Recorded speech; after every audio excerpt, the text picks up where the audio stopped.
Last Raps Baseball is on the air, and today we are bringing you live commentary of Major League Baseball from Atlanta as the Houston Astros are going to take on the Atlanta Braves.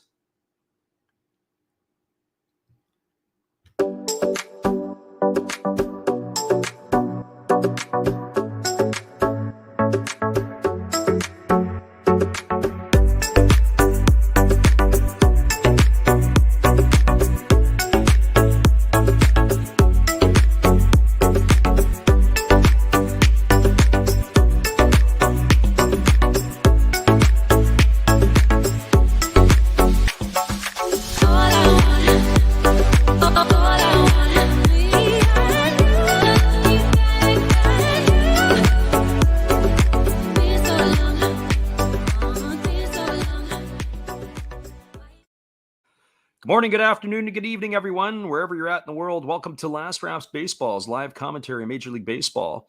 The commentary and views are our opinions and are not affiliated with the MLB, the MLBPA, the American League, National League, or their sponsors. We are giving English reports of the games being played and hope that English-speaking fans around the globe can enjoy the games on YouTube and Twitch along with us. Today, from Truist Park in Atlanta, it is the final game of the series between the Houston Astros and the Atlanta Braves. If this is a World Series preview, a fantastic follow-up to last night's game as the game went extra innings. It was a pitcher's duel for the first 9, and then most of the scoring, in fact, almost all the scoring came after the 9th inning as the Atlanta Braves were able to walk off the Houston Astros 5-4 in 11 innings last night.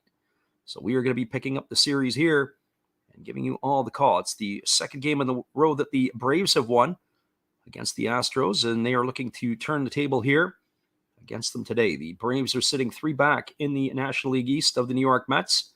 Have been playing very good baseball as of late and are looking to turn the trick here. So first of all, we're going to give you the starting lineups from the visitors, the Houston Astros. Leading off and playing at second base is number 14, Mauricio Dubon. Batting second and playing first base is number 10, Yuli Gurriel. Hitting third and doing the designated hitting is number 44, Yordan Alvarez. Hitting fourth and in the cleanup spot, playing third base is number 2, Alex Bregman. Batting fifth in right field is number 30, Kyle Tucker. Hitting sixth at shortstop is number 3, Jeremy Pena. Batting seventh in left field is number 20, Chas McCormick. Hitting eighth and in center field is number 6, Jake Myers. And batting ninth today and doing the catching is Martin Maldonado. And they are going to be facing the veteran right-hander of the Braves. Charlie Morton takes to the hill. He's got a 6-5 record. He's worked 129 in the third innings. He's allowed 107 hits. He's given up 60 runs, 58 of which have been earned. He's walked 45 and struck out 153. And he's got a 4.04 ERA on the year. And now the starting lineup for the home team for the Atlanta Braves. Leading off and doing the designated hitting is number 13, Ronald Acuna Jr. Batting second and playing shortstop is number 7, Dansby Swanson. Batting third at third base is number 27, Austin Riley. And the cleanup spot at first base is number 28, Matt Olson. Batting fifth and doing the catching is number 16, Travis d'Arnaud. Batting sixth and at second base is number 18, Vaughn Grissom. Batting seventh in center field is number 23, Michael Harris II. Batting eighth in left field today is number 20, Marcelo Ozuna. Batting ninth in right field is number 15, Robbie Grossman. And they are going to be facing Jose Urquidy, who takes to the hill with an 11-4 record. He's worked 127 innings, allowing 119 hits, 54 runs, 52 of which have been earned. He has walked 26 and struck out 98. And he's got an ERA of 3.69. Well, those are your starting lineups, and we welcome the hobbyist into the chat today. And so we look forward to having you around here for parts of the game with us. I know he likes to bounce in and out because he's got some young ones to always tend to. So hopefully, Chris, you can stick with us for as much as you can. Stick around, everybody. We'll be back in 30 seconds with the call after this. Hey, everybody. Thanks for checking out the game and Last Raps Baseball. It's today's Zero O'Clock Sports Card. If you like pack openings, baseball, all that good stuff, check us out. Drop a comment on our channel this month to win a mystery pack of cards. All you gotta do is say Last Rap sent you to be entered.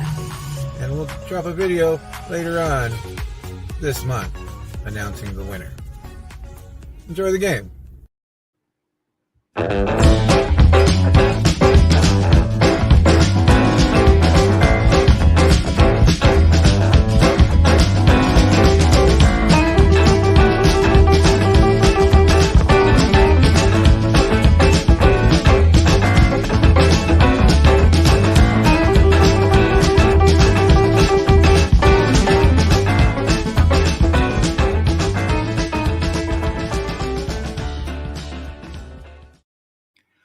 Welcome back, everybody. It is going to be the top of the first inning as Charlie Martin has taken to the hill and he's beginning his warm-up tosses. It's a nice day for baseball in Atlanta. The temperature is 76 degrees Fahrenheit. It is cloudy right now, and the sun is trying to peek through the clouds. The wind is blowing from right field to left field at 5 miles per hour. So this is going to be a comfortable game for the ball players here today. For the umpires in today's ball game, it's going to be Clint Vondrak who's working the plate. Jim Reynolds is over at first. The second baseman is Vic Carpazza. And in the rocking chair down at third base, it is Jansen Visconti, who did the ball game behind the plate last night. So those are your umpires for today's game. As Martin continues his warm-up tosses, as we're about ready to get this one underway, he'll be facing Mauricio Dubon, Yuli Gurriel, and Yordan Alvarez to get things going for the Astros in their half of the inning. There were 4 changes in the lineup today for the Astros. Dubon is in as the second baseman Jose Altuve is getting the day off.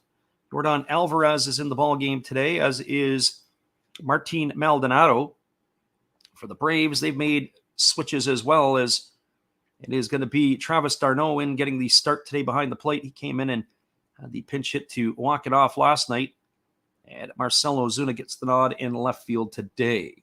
So here we go as Martin's completed the warm-up tosses. This game is ready to get underway. Mauricio Dubon steps up to the plate. He's batting .217. He's got 4 homers and 20 runs batted in. He bats from the right side against the right-handed throwing Morton. And this one here is about ready to get underway. Morton gets the sign from his catcher, d'Arnaud, and he rocks into the windup. Here's the first pitch of the ball game, and it is a fastball swung on. It is popped up into shallow right field. Moving over underneath it is Robbie Grossman. He's going to make the catch.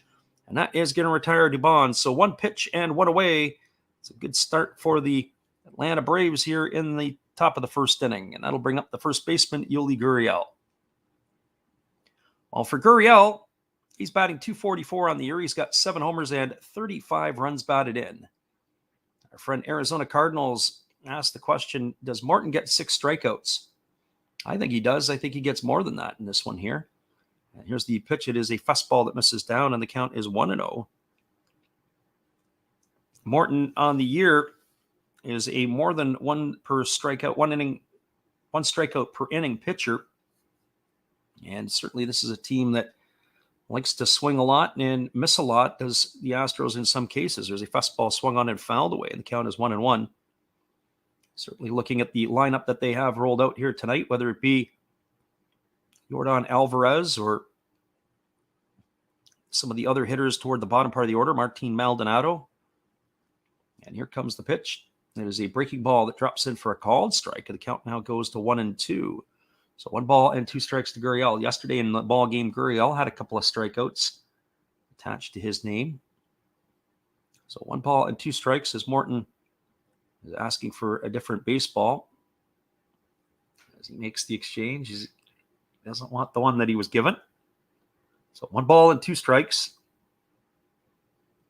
I find it fascinating just the amount of baseballs that are used. Anything that now touches the ground for any reason at all is removed from the game, and they got a new ball that comes back out, not like the old days. There's a fastball swung on and missed. And Gurriel is down on strikes for out number 2. Well, there you have it, Arizona Cardinals. As Gurriel gone for out number 2, he is the first strikeout of the ball game. That is going to bring up Yordan Alvarez.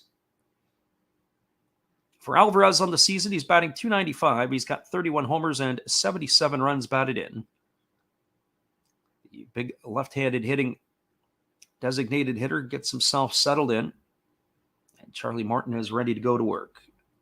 As we send it, see cloudy skies, but the sun is trying to push its way through the clouds here at game time. And there's the offering from Martin. It's a breaking ball that just misses upstairs for ball 1, and the count is 1-0.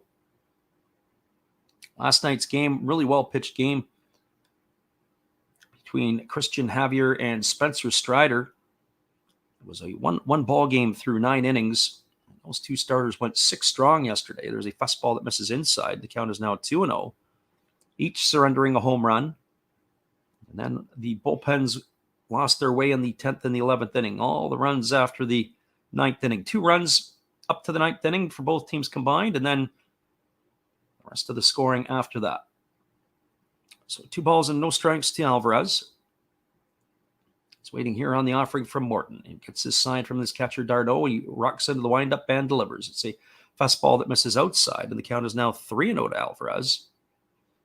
Alvarez to be followed by Alec Bregman. Waits his turn on deck. Pretty much a fastball, breaking ball pitcher is Charlie Morton. Not a lot of changeups from the right-hander. There's a fastball swung on. This ball is grounded over to first base. It is fielded by Olsen. Takes him into foul territory. He recovers and steps on the base just ahead of Alvarez. That's going to go down as a ground out to 3 for the 3rd out of the inning. So for the Astros in their half of the inning, 3 up and 3 away. No runs, no hits, no errors, and nobody left the board. We are through 1/2 inning. It is Houston nothing, and the Braves coming to bat. Stick around, everybody. We'll be back with the call, the bottom of the 1st inning, in just a couple moments. Here is our friend Steve Rademacher. After the game, be sure to go check him out. Hello, kids. Steve coming at you. It's Steve Rademacher. And if you like interesting stuff, if you like to laugh a little bit, and if you enjoy collecting, this channel's for you. If you like non-sport cards, we have them. You like pseudo-sport cards, we open them. Even if you like entire boxes of completely pointless stuff or other sports, we have everything here. I drop a different video every day, and there's always a theme to it, from No Filter Friday to Saturday morning cartoons, even Sunday shoutouts. Once in a while, we'll get a little froggy and show Money Money Monday, where I showcase a bunch of my currency. We have Legos, we have Star Wars, we have a good time. We even have my brother on Takeover Tuesday.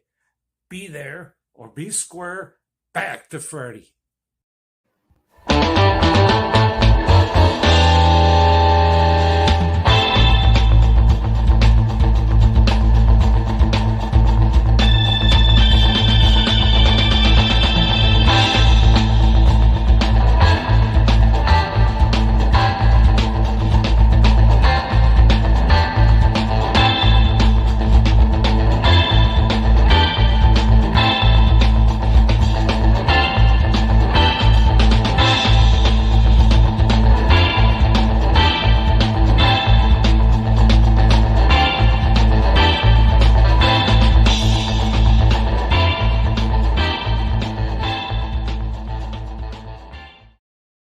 Welcome back, everybody. We're moving to the bottom of the 1st inning, and Jose Urquidy is set to face the top of the order. It'll be Ronald Acuna Jr., Dansby Swanson, and Austin Riley, the 1-2-3 hitters in the Braves lineup. Urquidy taking to the hill with that 11-4 record this year. He's got 98 strikeouts and 127 innings of work. He's only walked 26 to this point in the season. As he rocks into the delivery, he kicks and fires. It's a fastball swung on, it missed, and the count is 0-1 to Acuna Jr. Ronald Acuna Jr. is hitting .271 on the year. He's got 10 homers and 32 runs batted in. Bats from the right side against the right-handed throwing Urquidy.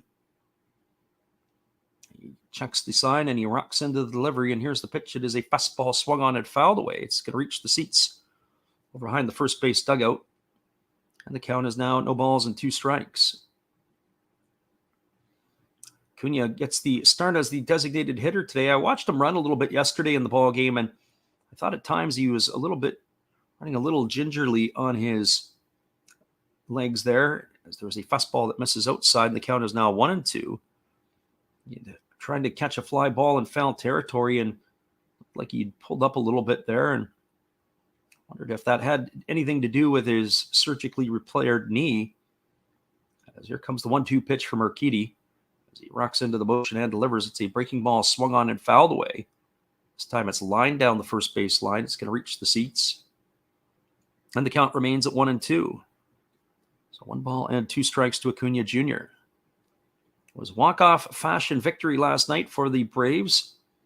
The bottom of the 11th inning as Travis d'Arnaud came off the bench to hit a single to win it.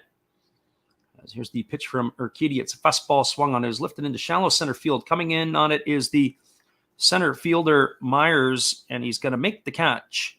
That's going to retire Acuna Jr. for the first out of the inning. So 1 up and 1 away. That's going to bring up the shortstop, Dansby Swanson.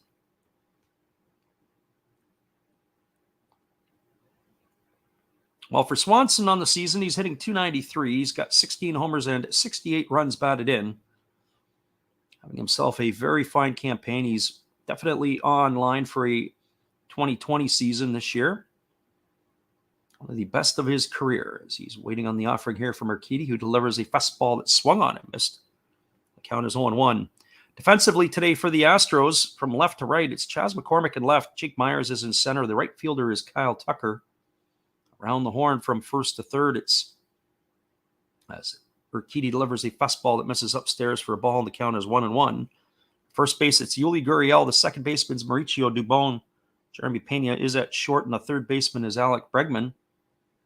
The battery is Urquidy and Maldonado. Here comes the offering at 1-1. It's a fastball that catches the outside corner, and now the count goes to 1-2. So 1 ball and 2 strikes to Swanson. Urquidy gets the sign from his catcher Maldonado. He is ready to go back to work. Now he rocks into the motion. And he kicks and delivers. It's a fastball swung on. It is grounded through the shift, through the 4-hole into right field as they had the second baseman Dubon over to the other side of second base, left field side. And Dansby Swanson has himself a 1-out single, and that will bring up the third baseman, Austin Riley. One of the things that we get a lot of information about is we get how the statistics and how when they play the players around, that how they beat the shift, or how the shift really helps defensively. We also don't necessarily see what teams are hurt by the shift. I'd like to know that statistic. If you were following every team you could watch, when a ball is not hit into the shift, there's a fastball that's taken for a called strike, and the count is 0-1 to Riley. And that certainly would be one of those situations right there, as the second baseman Dubon had moved to the left field side of second base, and Swanson with a good piece of hitting goes the other way. There's a fastball taken for a called strike. The count is now 0-2 to Riley. So no balls and 2 strikes. Riley batting .289 on the year with the 31 homers and 78 RBIs. Waggles the bat, waiting on the offering here from the right-hander Urquidy. He kicks and delivers, and there's a changeup swung on and missed. And Riley is retired for the second out of the inning, and that is going to leave it up to the first baseman, Matt Olson. So 2 away, and the runner at first. Olson strides to the plate. He's batting .248 on the year. He's got 25 homers and 81 runs driven in. Big left-handed hitting first baseman. Really hasn't skipped a beat for the Braves. The power numbers are there. The RBIs are there. Just the batting average is behind that of Freddie Freeman, but one would expect over the next couple of years that is going to increase. There's a breaking ball that misses way inside. It's all the way to the backstop, and Dansby Swanson is going to go to second base on the wild pitch. So that's 1 ball and no strikes to Olson.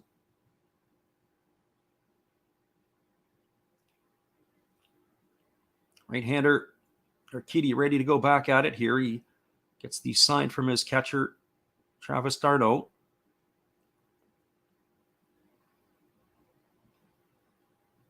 As Maldonado is got his remote control in his hand. Here comes the pitch. It is a fastball swung on and missed. The electronic communication that goes between the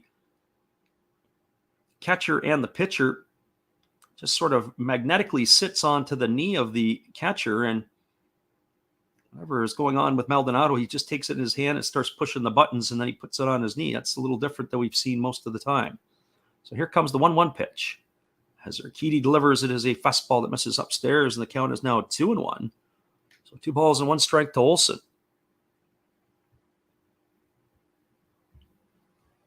Runner at second is Swanson. There's 2 gone here in the bottom half of the first inning. Right-hander Urquidy works to the set. Now he kicks and delivers. It's a fastball swung on. This ball is belted into right field. This ball is deep. It's trouble, and this ball is gone. A home run for Matt Olson. A 2-run shot to jumpstart the Braves here in the bottom of the first inning. As that is going to score Swanson ahead of him. That's going to be home run number 26 on the year for the slugging first baseman for Atlanta. As he was a no-doubter. That ball was up in the air for what seemed like ever. When it came down, it was about 15 rows into the stands. So the score is now Atlanta 2 and Houston no score. And that will bring up the hero of last night's game, Travis d'Arnaud, to the plate. So for d'Arnaud, he's batting .261. He's got 12 homers and 44 runs batted in. As Matt Olson gets all the celebration out of his system. Every team's got some sort of celebration. There's a pink sword down in the dugout for the Atlanta Braves as the first pitch is a breaking ball that misses outside to d'Arnaud for ball 1, and the count is 1-0. So 1 ball and no strikes. Urquidy rocks and delivers. There's a breaking ball that drops in for a called strike, and the count is now 1-1 to d'Arnaud. So 1 ball and 1 strike. As we mentioned in last night's game, a lot of excitement as the majority of the scoring all happened after the 9th inning. There's a fastball swung on it, missed, and the count now goes to 1-2. Capped off by Travis d'Arnaud's opposite field single with the bases loaded and infield drawn in to win the ball game. So here comes the 1-2 pitch. As Urquidy delivers, it is a changeup that misses down and in, and the count is now 2-2. 2 balls and 2 strikes to d'Arnaud. Our friend the living room is in the house. He says, "Are you doing the Red Sox game tonight?" And I'm leaning towards a no on that one. There's a breaking ball that misses outside, and the count is now 3-2. So 3 balls and 2 strikes to d'Arnaud. I saw this pitching matchup today between Morton and Urquidy. Got excited, especially after the great ball game last night. I figured we would probably add this to the slate. And there's a fastball that misses outside, and Urquidy is having trouble getting the command of his pitches as d'Arnaud is going to get himself a 2-out walk. That's going to bring up the second baseman, Vaughn Grissom. 22 pitches so far for Urquidy in the first inning. As Grissom steps to the plate, he's batting .385. He had his 3rd homer of the year last night. He's got 8 RBIs. That's from the right side against the right-handed throwing Urquidy. He kicks and delivers. It's a fastball that misses outside, and the count is 1-0. Now time has been called by the catcher, Maldonado. He's going to go out and talk to his pitcher. A friend in the living room asked the question, did you do 2 NPB games last night? Nope, only the one. Thought about sticking it out for the Carp and the Bay Stars, although that did look like a good game last night. I think it was 3-0 for the Carp. Snapped the Bay Stars winning streak at home, but no, we decided that we're going to call it a night early. So here comes the 1-0 offering as the right-hander delivers. It's a fastball that's taken for a called strike. The count is now 1 ball and 1 strike. Urquidy really relies on his fastball, but he does mix in the breaking ball and the changeup as well. Here's the pitch. It is a fastball that swung on and fouled straight back, and the count is now 1-2 to Grissom.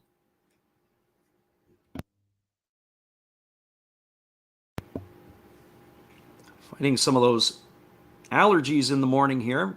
Not sure, maybe it's just the morning that is causing a little bit of grief. So here comes the 1-2 pitch. As Urquidy delivers, it's a fastball swung on its grounded foul over on the 3rd baseline. The count remains at 1-2. So 1 ball and 2 strikes to Vaughn Grissom.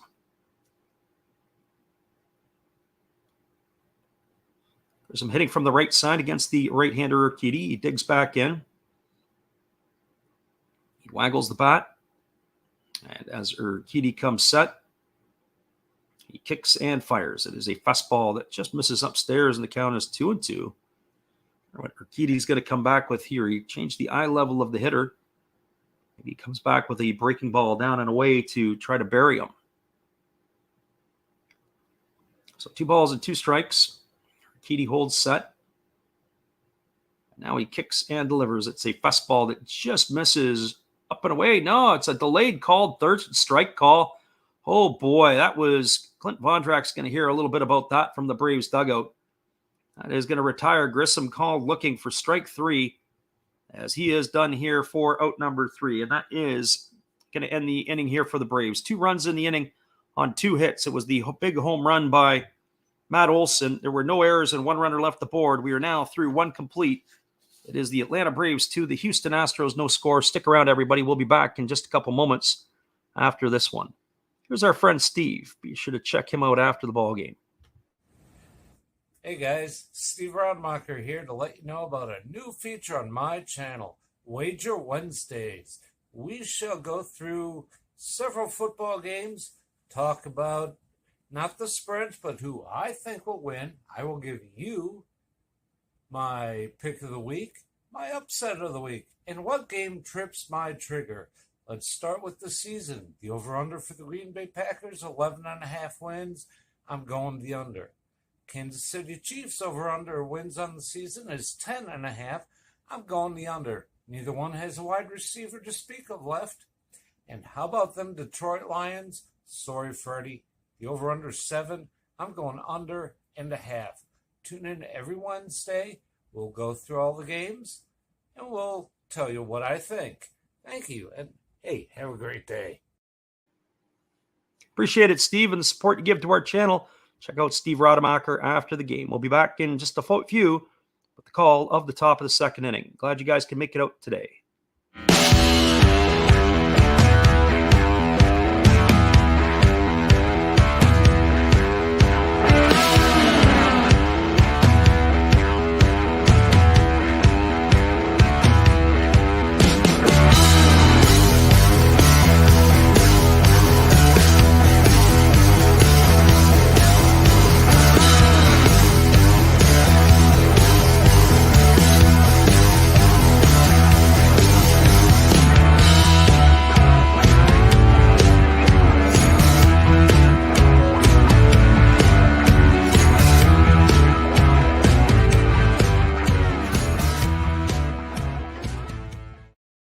Welcome back, everybody. We are back underway as it's Alex Bregman, Kyle Tucker, and Jeremy Pena to face the right-hander Charlie Morton.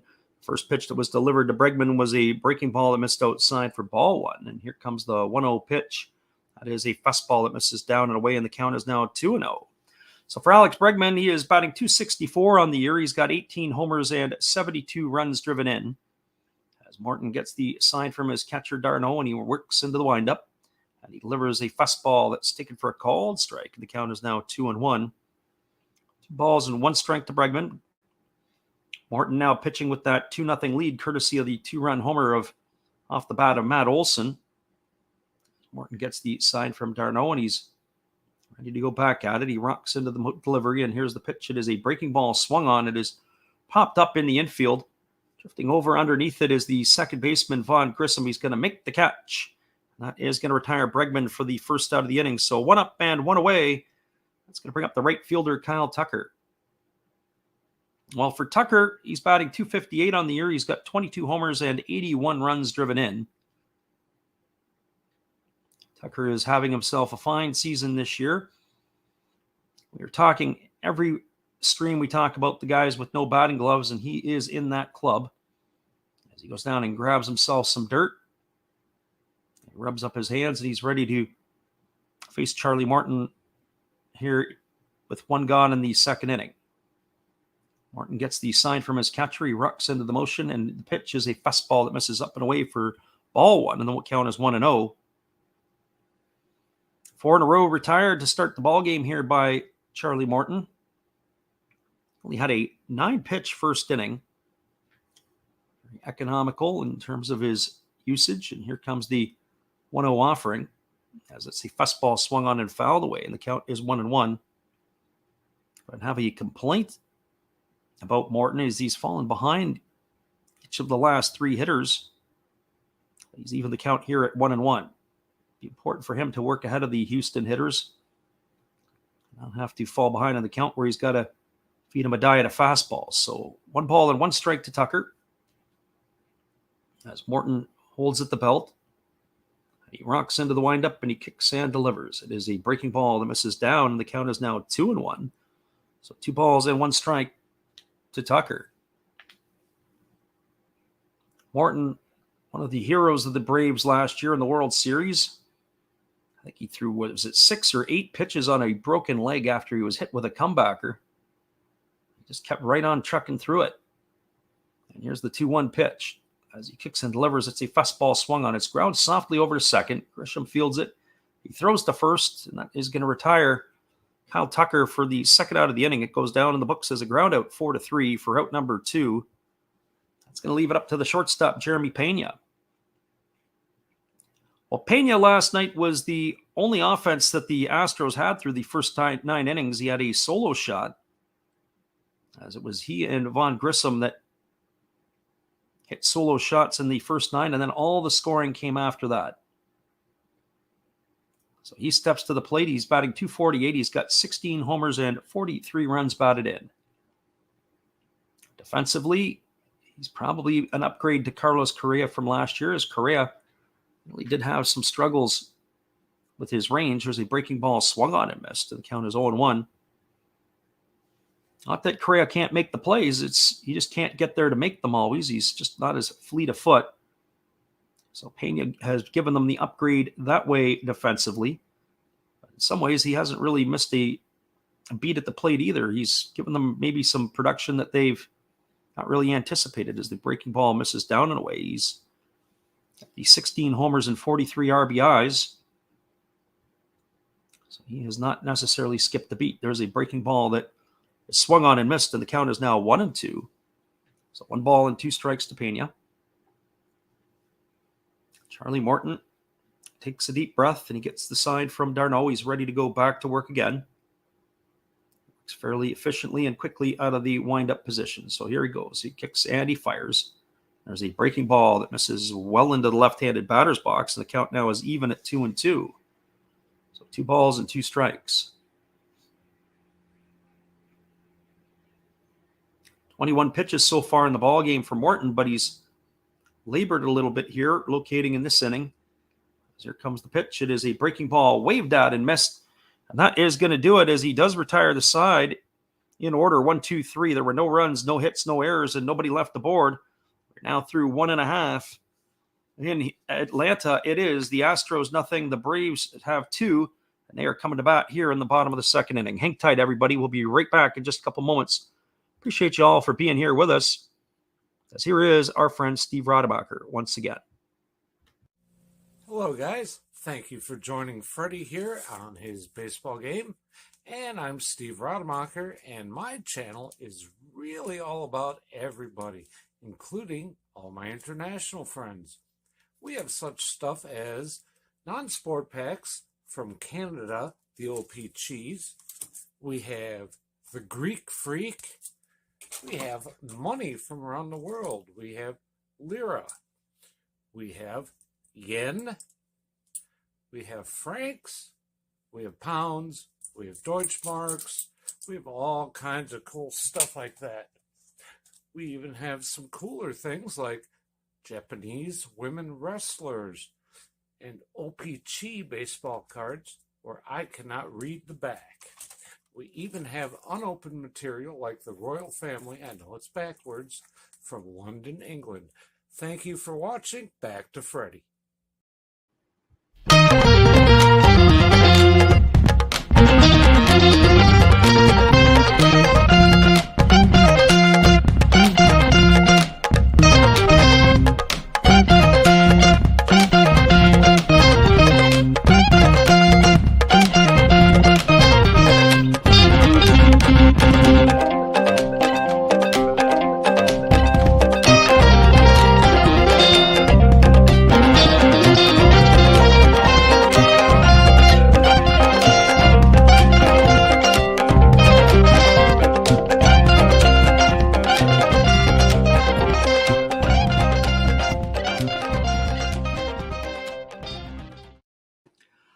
Welcome back, everybody. It's going to be the 7, 8, and 9 hitters in the batting order coming up for the Braves. That means Michael Harris II, Marcelo Zuna, and Robbie Grossman to face the right-hander Jose Urquidy. As Urquidy rocks into the windup and he kicks and delivers. It's a breaking ball that catches the outside corner for a called strike. The count is 0-1. Harris on the season hitting .287 with the 12 homers and 41 runs batted in. Waiting on the offering here from Urquidy, who rocks into the windup and delivers. It's a fastball swung on and fouled away, and Urquidy's way up in the count now at 0-2. So no balls and 2 strikes. Atlanta Braves, we were talking about in last night's game. Fun to watch this group. Not a Braves fan, but definitely a lot of young players to get excited about. And there's a breaking ball that is swung on and fouled away just over the head of the third base coach, Ron Washington. And it ended up getting into the area by the camera well, where some of the photographers and the television camera folks work. So no balls and 2 strikes. It still is to Harris, the second. And here Urquidy works into the windup. There's a breaking ball swung on. This is tap foul, this time on the first base side. The count remains at 2-2. So 2 balls and 2 strikes. On deck is Marcell Ozuna. And then Robbie Grossman to follow. As Urquidy gets the sign from his catcher, Maldonado. Now he rocks into the windup. He kicks and delivers. It's a breaking ball that's swung on and tap foul over on the first base side, and the count remains at 0-2. This is going to be the 6th pitch of the at-bat to Michael Harris, as he's already fouled off a number of pitches. So no balls and 2 strikes. So we look at the out-of-town scoreboard quickly. The Phillies are jumping on the New York Mets 4-0 early on, and there's a breaking ball swung on and missed.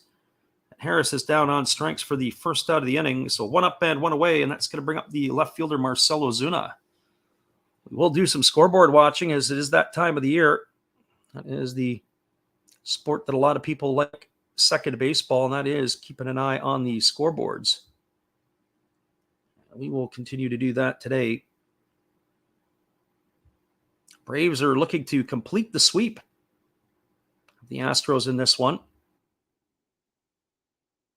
The game is still in the bottom of the first, and the Phillies are still looking to pad some more runs on the board. There's a breaking ball that misses down and away, and the count is 1-0. And that would be good news for Atlanta fans, because after today's fray, 3 back of the New York Mets, who are perched atop of the National League East.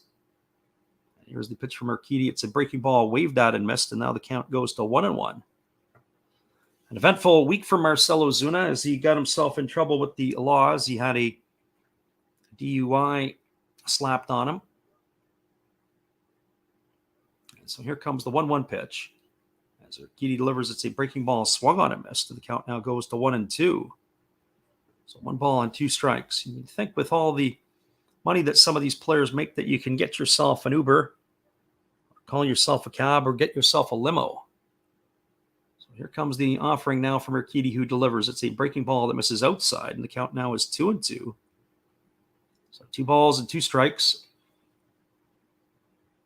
So many opportunities to be able to get yourself a ride or a lift or whatever it might be. Think of the wide receiver there, Ruggs, for the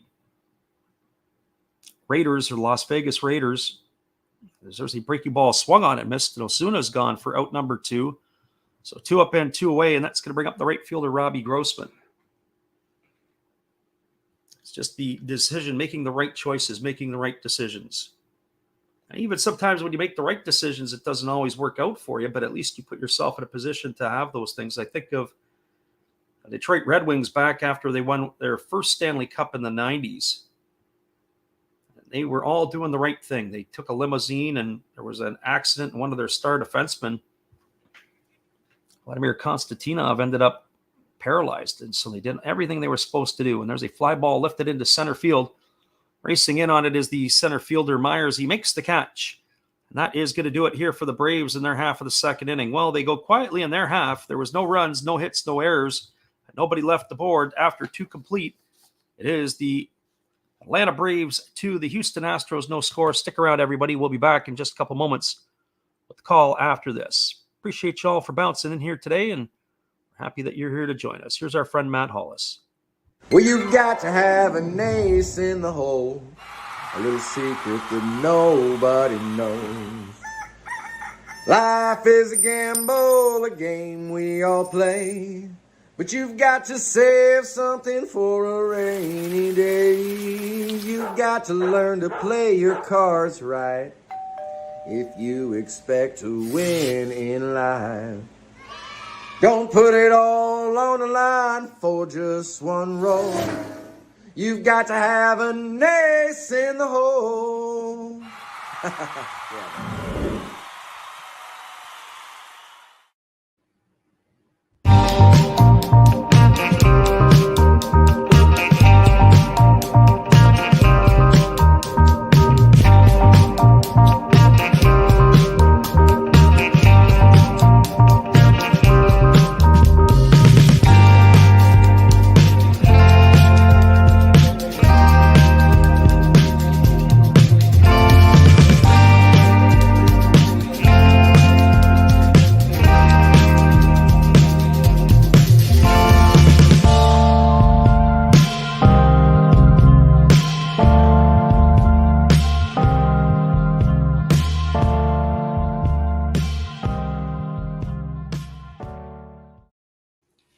Welcome back, everybody. It's going to be the bottom third of the batting order coming up for Houston to face the right-hander Charlie Morton. That means Chas McCormick, Jake Myers, and Martin Maldonado. The right-hander Morton has retired all 6 of the batters he's faced today. So he's going to be facing the bottom third here in the top of the third. McCormick on the year batting .239. He's got 12 homers and 37 runs batted in. As he steps up to the plate here to face the right-hander Morton, who's ready to go back to work. Morton gets his sign from his catcher Darno, and he rocks into the windup. And here's the pitch. It is a fastball taken for a called strike, and the count is quickly no balls and 1 strike to McCormick. McCormick getting the nod in left field again tonight, or this afternoon after the night game yesterday.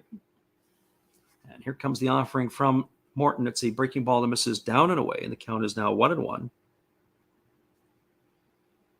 Jose Altuve got the day off in this one as Mauricio Dubon has got the starting spot at second base, and Christian Vasquez gets to have a seat.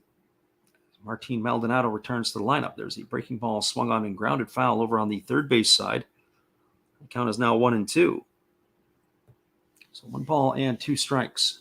A little surprised that Yordan Alvarez didn't get the start in last night's game as Spencer Strider, the right-hander, was dealing there. I would have thought that he would have probably been in a position to get the nod, at least at the minimum of the designated hitter position. He has played some left field this year. As the pitch, it is a fastball swung on. This ball is on the fists, and it's going to be looped into right field for a base hit. So Chas McCormick is also going to beat the shift, as there was only 1 fielder on the right side of the infield, and that would have went right through where the second baseman would have been. So that is going to be a leadoff single here for McCormick, and that's going to bring up the center fielder, Jake Myers. Well, for Myers on the year, he's hitting .214. He's got a homer and 14 RBIs. Really, in the Houston lineup here, the only threats to run today are Kyle Tucker, and I guess Uliski Gurriel can still run a little bit. He's got 8 bags on the year. Jeremy Pena has 7, but bottom third of the batting order does not do a lot of running, so I anticipate that McCormick will be on the run. There's a breaking ball that misses inside, and the count is 1-0 to Jake Myers. Myers batting from the right side against the right-handed throwing Morton. Even here, they've got quite the shift on. Vaughn Grissom is not to the left side of second base or to the left field side. He is still to the right field side, but he's almost right straight up over the bag. And here comes the pitch. It is a breaking ball swung on and missed. The count is now 1-1. So 1 ball and 1 strike to McCormick. Just a programming note, we will be back on the airwaves again tomorrow, but it is going to be Pacific Coast time or late night time. We are going to bring the Brewers and the Dodgers. That's going to be at 7:10 Pacific or 10:10 Eastern. Hopefully you guys can make it back in for another one. There's a breaking ball swung at and fouled away. The count is now 1-2 to Myers. Excited to be able to do that one as Dodgers are playing good baseball and the Brewers need to figure something out here pretty quickly. They are about to fall right out of any type of playoff contention. They are still there. They're only a game out. They have not played good baseball. Have an opportunity to go into Chicago and beat up on the Cubs and not getting the job done. There's a fastball swung on and it's fouled straight back. The count remains at 1-2. So 1-2 strikes. So it'll be interesting to see how they will go at the Dodgers. I don't know who's going for the Dodgers tomorrow. It's going to be Eric Lauer, who's got an 8-5 record for Milwaukee. He takes to the hill. Dodgers starter is to be announced. So 1-2 strikes it is to Myers. Martin gets the sign from his catcher Darno and he works set. And here's the delivery. It's a fastball swung on tap foul over on the third base side. The count remains at 1-2. Runner at first is McCormick. There's nobody out here in the top of the third. It's the first base runner that the Astros have had in this one. And the first hit they've had of the ball game, as they are currently behind 2-0 here in the top of the third, on courtesy of the home run by Matt Olson. So 1-2 strikes. And here comes the pitch. It is a breaking ball swung on and missed. And Myers is down on strikes. That's going to be the third strikeout of the ball game for Charlie Morton. So one away, and that's going to bring up the catcher, Martin Maldonado. One of our friends in the chat earlier on was Arizona Cardinals, and he was like, is Charlie Morton going to get 6 or more strikeouts today? Against this lineup, yeah, I got the thumbs up on that. Charlie Morton this year has 153 strikeouts and 129 in the third innings entering the ballgame tonight. So I definitely could see that. Morton, even though he had some struggles with his command in the second inning, has been around the zone for the most part. Here comes the pitch. It is a fastball that is taken for a called strike, and the count is 0-1. There are some players in the lineup who can swing and miss here for the Astros, and that's good news for Charlie Morton. And if you're a Braves fan, so no balls and 1 strike. And throwing over to first base and getting back easily in time is the base runner, McCormick.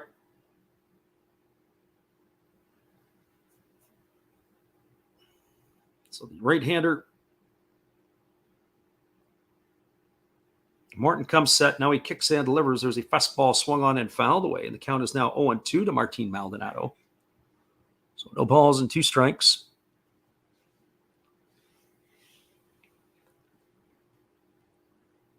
Maldonado, as we said, got the night off last night as it was Christian Vasquez behind the plate. Definitely an upgrade getting Vasquez. The offensive production for Maldonado, he's struggling as he's below the Mendoza line this year. He does have some juice in the bat. He does have good rapport with the Astros pitching staff. And here comes the pitch. It is a breaking ball that misses way outside. The count is now 1-2. So 1-2 strikes. I think that move by the Astros was a shrewd move to get Vasquez at the deadline. On top of it, the other player who's getting the day off today is Trey Mancini. That's another bat. Losing Michael Brantley, but gaining the bat of Trey Mancini. They're not going to skip a beat. There's a breaking ball that misses down and away. That's going to run the count now to 2-2 on Maldonado. I'm curious to see what the Astros do in the offseason or what they do. They have a plethora of pitching. Are they going to consider to bring Mancini back? I'm sure this is kind of an audition time for him. How does he fit with the locker room and the rest of the players? So 2-2 strikes. That's Morton works set. And now he kicks and delivers. It's a breaking ball swung on and missed. Down to second goes the runner, McCormick, and he's going to slide in safely with a stolen base. But Maldonado is gone on strikes for the second out of the inning. And McCormick has got himself a bag. Our friend Zach has jumped in here. He says, go Braves. A win last night. That was a really incredible ball game, a seesaw affair. Everything got going after the ninth inning. Well-pitched game. Pitchers duel through the first 9 with the starters going 6 each. The bullpen came in and did their part for the next 3 innings, and then the wheels fell off the apple cart for both teams in the 10th. In the 11th inning, the Braves were able to walk it off. So that is a pretty exciting ball. So 2 gone here, and here's the first pitch to the right-handed hitting Mauricio Dubon. It's a fastball that misses outside for ball 1, and the count is 1-0. Dubon today 0 for 1. He flew out to right field his first time up. Batting from the right side against the right-handed throwing Morton. Morton works set. Now he kicks and delivers. It's a fastball that catches the outside corner, and the count now goes even at 1-1. 1 ball and 1 strike. Dubon digs himself back in and is ready to go again. Mauricio Dubon, one of the few players who have made it to the major leagues from Nicaragua. He waits on the pitch here. It's a fastball that just misses outside, and the count is now 2-1. He began his career in the Milwaukee organization at the big league level, and then he spent most of it with San Francisco, 4 years to be exact. He was a fairly effective role player for the Giants. This is his first year in Houston. As here comes the pitch. It is a breaking ball swung. This ball is going to be looped into center field. It's going to get down for a base hit. And they're going to throw on the brakes as the center fielder Harris comes up throwing to the plate. They hold on the brakes, and they're going to stop Chas McCormick at third base. It's going to be a single for Dubon. But McCormick is not going to be able to score on that one. The throwing arm of Michael Harris is going to keep him in check. That was one thing I was talking about yesterday. I was kind of curious to see how the arm of Harris would play out. And that was a pretty strong throw to the plate. Advancing to second on the single is Dubon, so he's got himself into scoring position. And that's going to bring up Yulieski Gurriel. So for Gurriel today, he is 0 for 1 against Morton. He struck out his first time up. One thing to keep note is to see how these Astros hitters fare against Morton a second time through the order. And the first pitch is a breaking ball that drops in for a called strike, and the count is 0-1. So no balls and 1 strike. The Astros are threatening here in the top of the 3rd inning with runners at second and third and 2 gone. No balls and 1 strike to Gurriel as Morton works set. And now he delivers. It's a fastball that misses way outside, and the count is now 1-1. So 1 ball and 1 strike.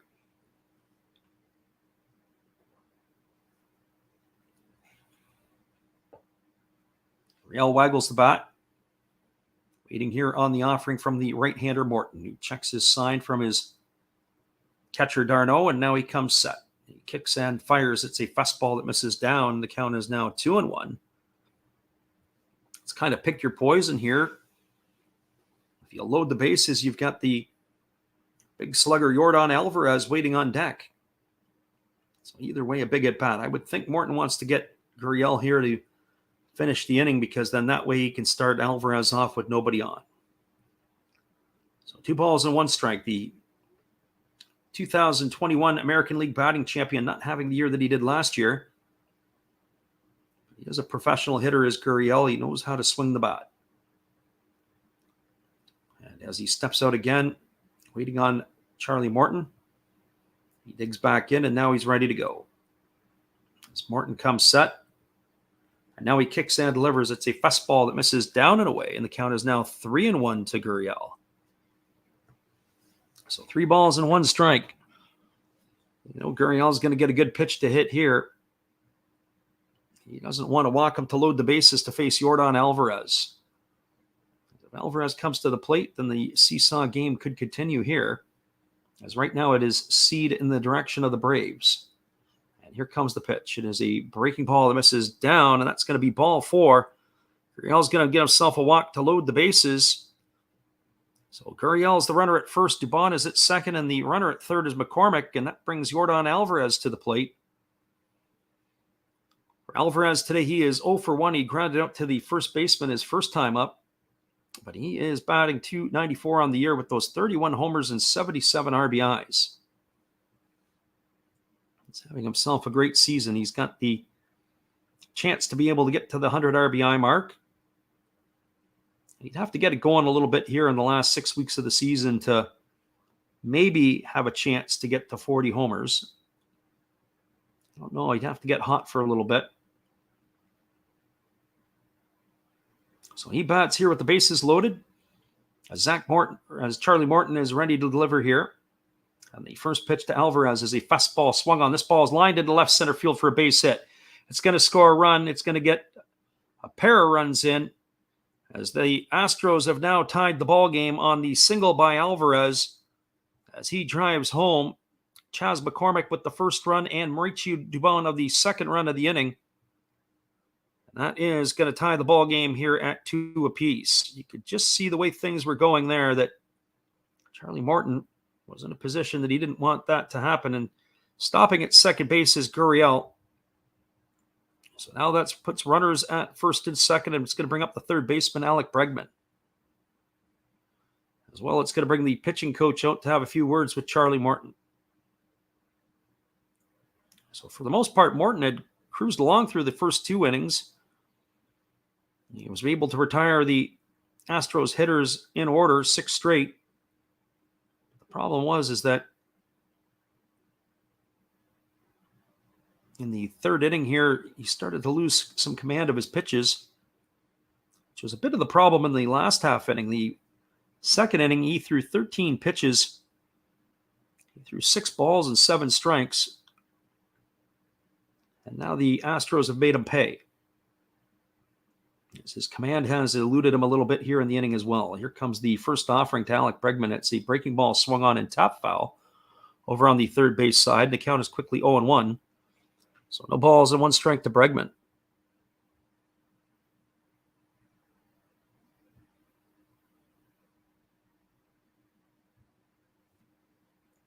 Bregman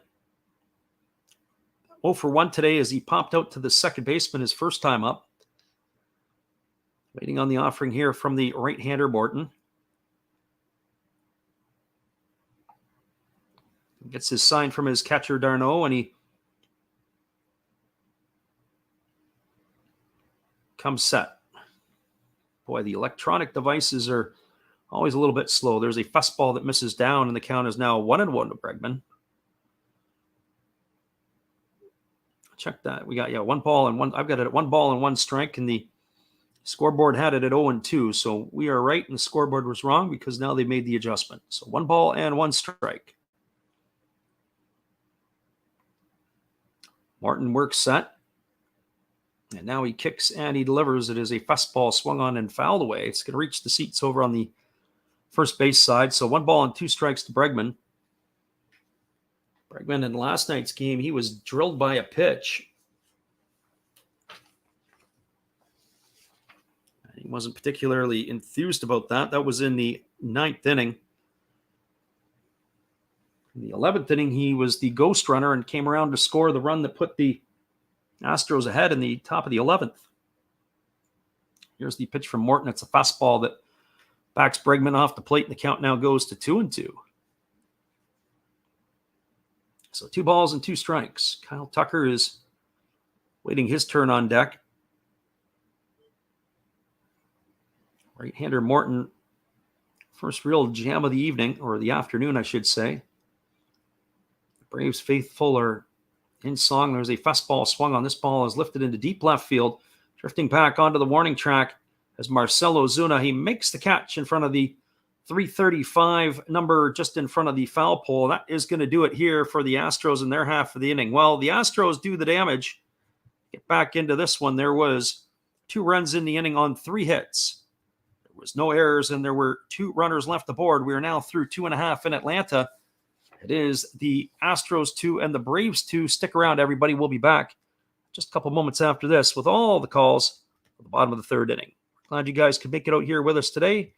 Here is our friend Matt Hollis. Good evening, ladies and gentlemen. Namaste. Hey, I hope you guys have been enjoying the game.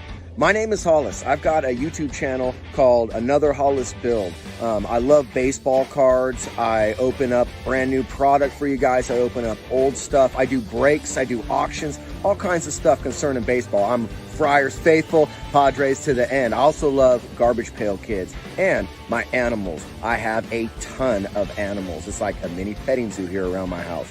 I also love my city, San Diego, baby. I take you all around the city and show you what's up. If you guys dig stuff like that, cruise on over and check it out.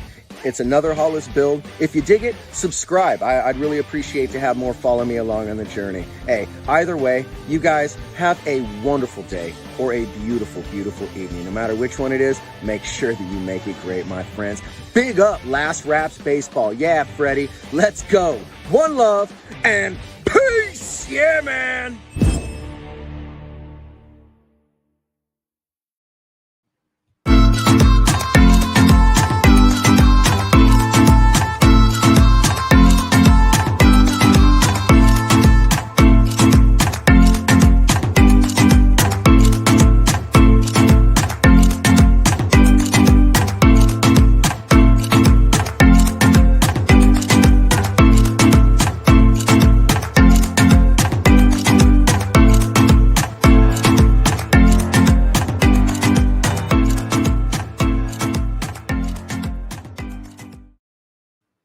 Welcome back, everybody. We're moving to the bottom of the third inning, and it'll be the top of the order coming up to bat for the Braves. That means Ronald Acuna Jr., Dansby Swanson, and Austin Riley to face the right-hander Jose Urquidy, who begins his third inning of work.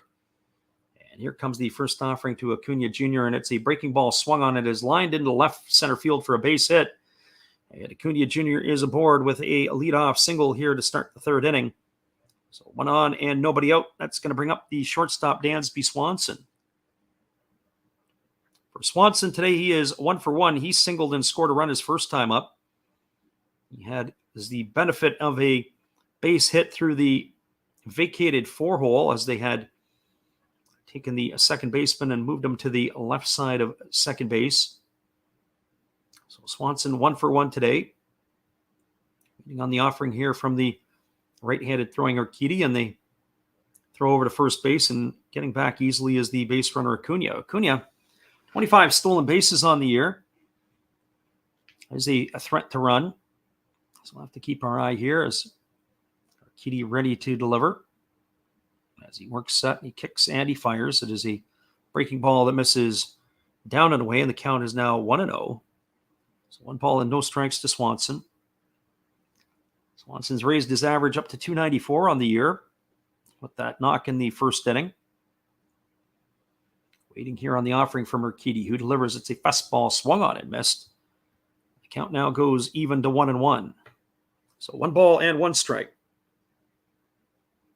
Riley and Olsen to follow Swanson here in the inning. As the Braves jumped out to that 2-0 lead on the homer by Matt Olsen, but the Astros have clawed back in their half of the third to tie the ball game at 2. And there's a breaking ball that misses down and away, and the count is now 2-1. So 2 balls and 1 strike to Swanson. If anything here, as it gets a little deeper in the count, this could be an opportunity for either a hit and run or a run and hit. So we'll keep our eyes peeled on Acuna. And here comes the 2-1 offering to Swanson. As he kicks and delivers, it's a fastball swung on and missed. The count is now 2-2. So 2 balls and 2 strikes to Dansby. We talked about that trade that the Braves made. Those certain types of trades that can help your franchise for the next 10 to 15 years. And a move that brought them Dansby Swanson for, in essence, Swanson and Enciarte, as there's a fastball that misses down. Count is 3-2 for Shelby Miller. And I hate to say a bag of balls, but that's basically what it amounted to, going the other way to the Arizona Diamondbacks. Has really been able to provide an everyday player and a strong franchise foundational piece. So there goes the runner. It's a fastball swung on it, is lifted into shallow center field. Racing in on it is the center fielder Myers. He's going to make the catch, and Acuna is going to have to retreat all the way back to first base. So Swanson is retired for the first out of the inning, and that's going to bring up the third baseman, Austin Riley. As I was saying, when you think about that move to bring in a everyday shortstop, it's hard to get everyday shortstops. You look at the big leagues, how many players that there are that you would say are indispensable. Is there 10 or 15 shortstops that you would have that you'd say, hey, this guy here is not going anywhere, and the other 15 shortstops around the league are maybe 1 year, 2 years. Maybe they play a little bit here, a little bit there. Or they've got all glove and no bat, or all bat and no glove. Swanson brings the whole package. And here comes the first offering to Austin Riley. It's a fastball that misses outside for ball one, and the count is 1-0. So to give it up and not really get anything in return other than Shelby Miller, who hardly did anything in Arizona, was an absolute fleecing by the Braves.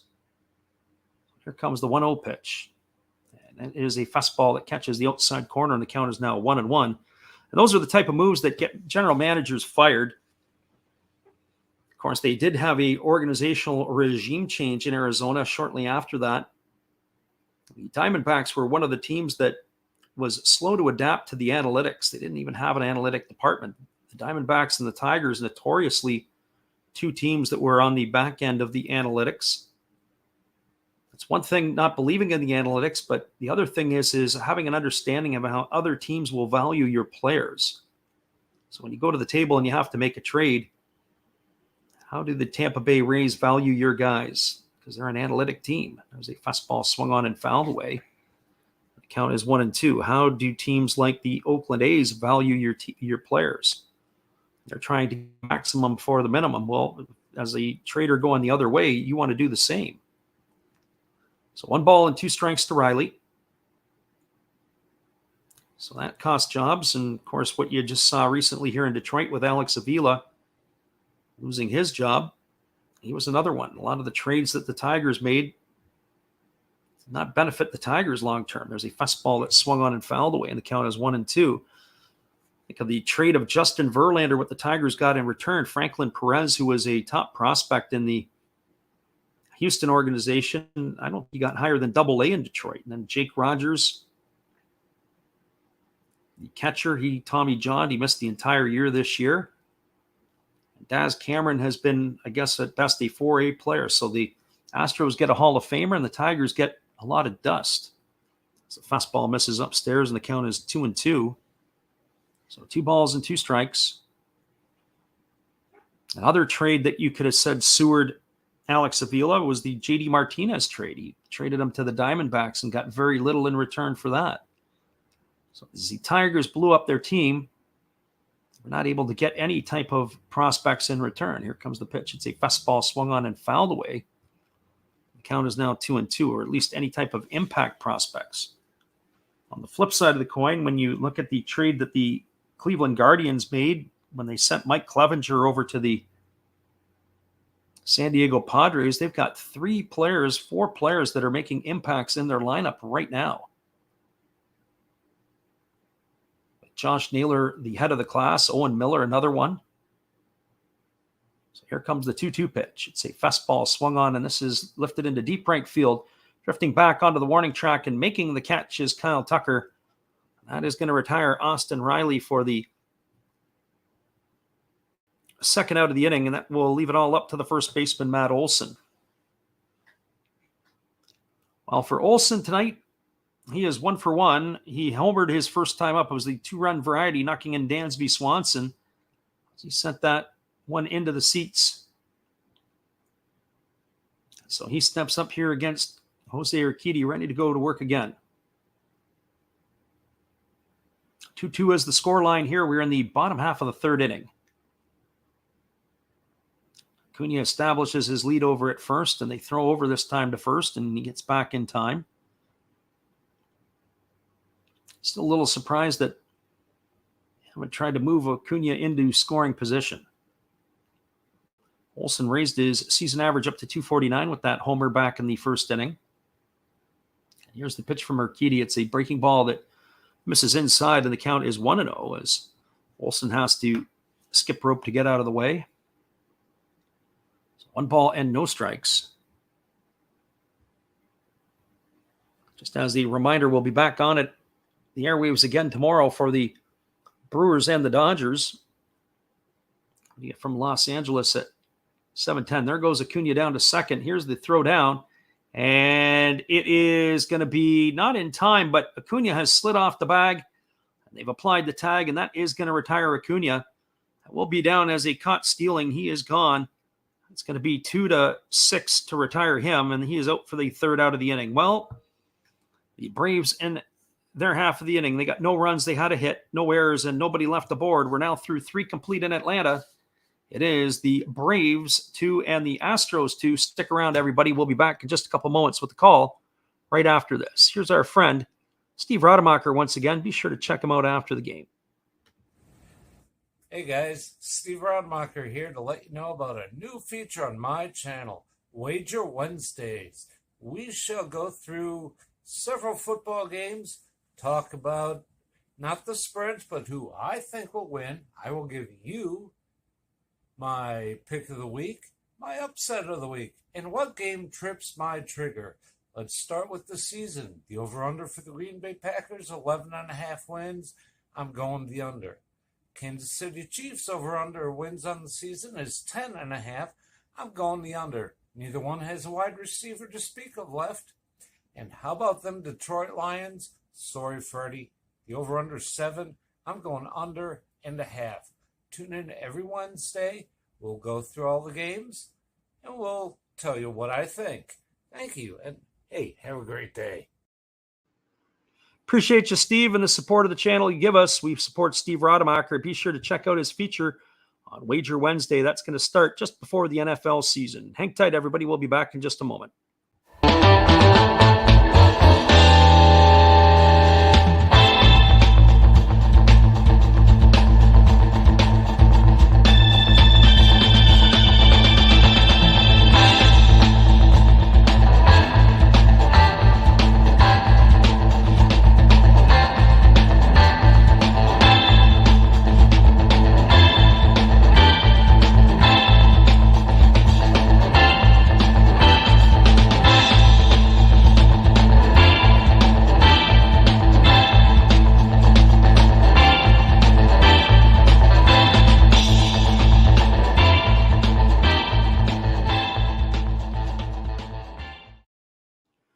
Welcome back to everybody. It is going to be the 5, 6, and 7 hitters coming to bat for the Astros in the top of the 4th inning. That means Kyle Tucker, Jeremy Pena, and Chas McCormick face the right-hander Charlie Morton as he works into the windup and delivers a first pitch fastball that misses way outside. The count is 1-0. For Tucker today, he's 0 for 1. He grounded to second his first time up. He's hitting at 257 now on the season. Tucker has 22 homers and 81 runs batted in. He's a little bit of juice in the stick as he takes a breaking ball over for a called strike, and the count is 1-1. He's most likely going to be a 2020 player this year. He's got a couple of stolen bases away from being able to do that. I have a feeling there's not going to be any 30-30 players in the big leagues this year unless a couple of guys maybe get really, really hot. Just doesn't appear like we're going to see anything like that. There are going to be guys that can get 30 homers, and there are going to be guys that can get 30 bases, but they're not going to be able to do the trick to turn both. So here comes the offering now from Charlie Morton as he kicks and delivers. It's a breaking ball swung on and tap foul over on the first base side. Now, there does look like there's going to be a lot of guys who are going to be able to do the 2020 trick. J-Rod is only 1 home run away from that. He's got 19 homers, and he's got himself 22 stolen bases, so he needs 1 more homer to join that group. Not too bad for the rookie season. Trey Turner of the Dodgers is a couple of home runs away from joining that club as well. He's got 20 stolen bases. As there is a breaking ball that misses outside, and the count is now 2-2 to Tucker. Other player who is knocking on the door, Marcus Semien of the Texas Rangers, who got off to an abysmal start. He's got 18 homers and 19 stolen bases, so that should be easily attainable for him. As his teammate Adolis Garcia's got 19 homers and 18 stolen bases. There's a breaking ball swung on and missed. Tucker is down on strikes for the first out of the inning. So 1 up and 1 away, and that's going to bring up the shortstop, Jeremy Pena. Our friend Arizona Cardinals, who was in here earlier, was asking, You think Charlie Morton can get 6 strikeouts? While he's on his way, because that was the over-under. I thought he was going to do more than that. Right now he's at 5 in the ball game.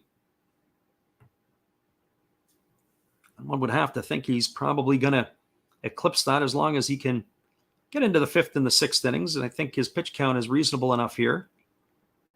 Should be able to get them at least 6 innings in Atlanta. And here's the pitch. There was a fastball taken for a called strike, and the count is quickly 0-1 to Pena.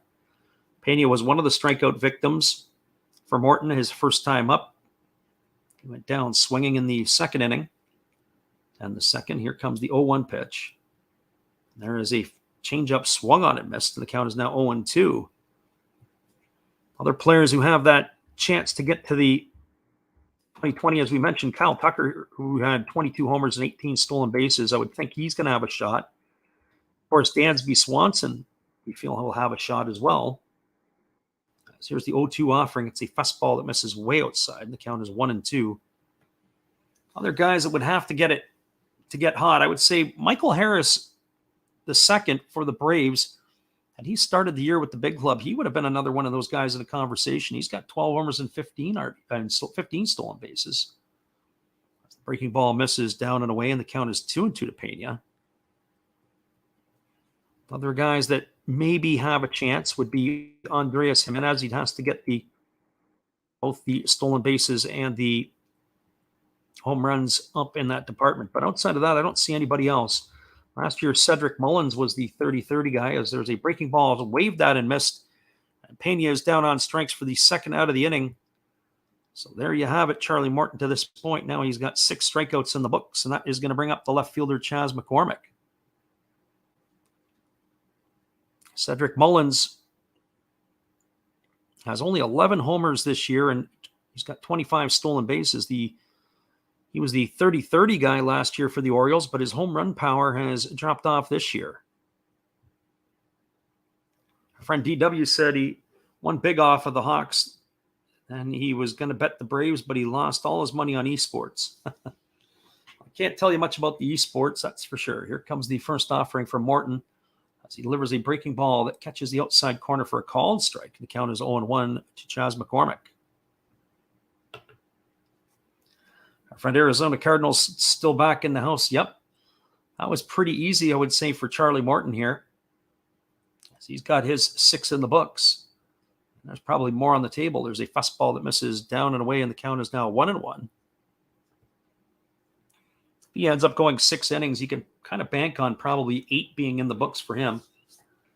It's amazing, really, with Charlie Morton at his age, just how well he's pitched. He's really pitched his best after the age of 30 years old.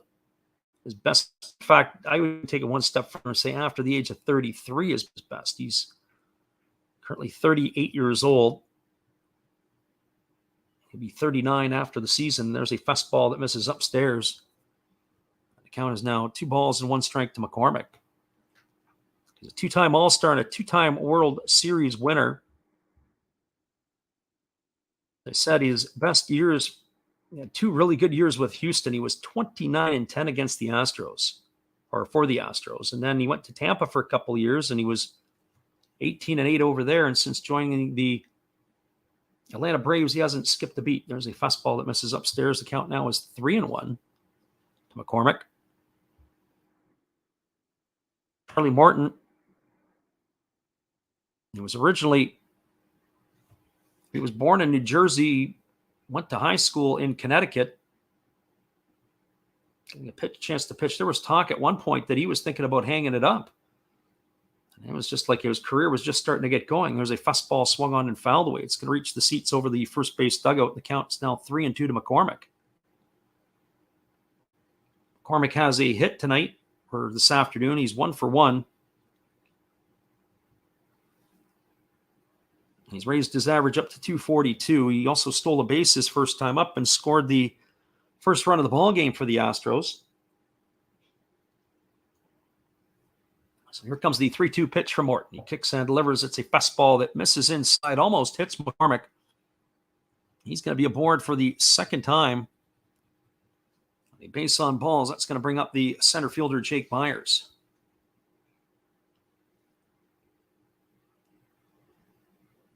I don't know if this is Morton's best stuff today, but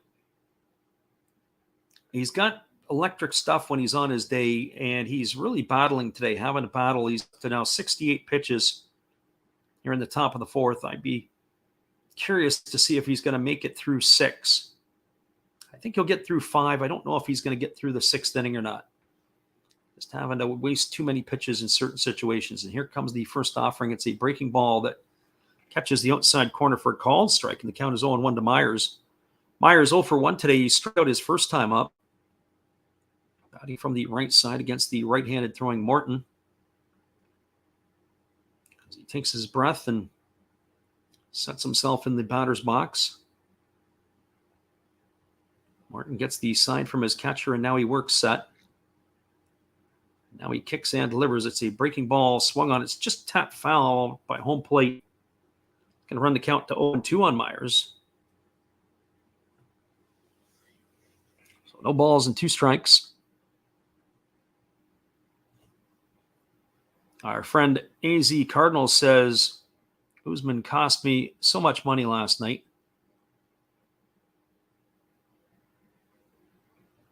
Not sure who that is, but was that in the, certainly wasn't in the Hawks game, that's for sure.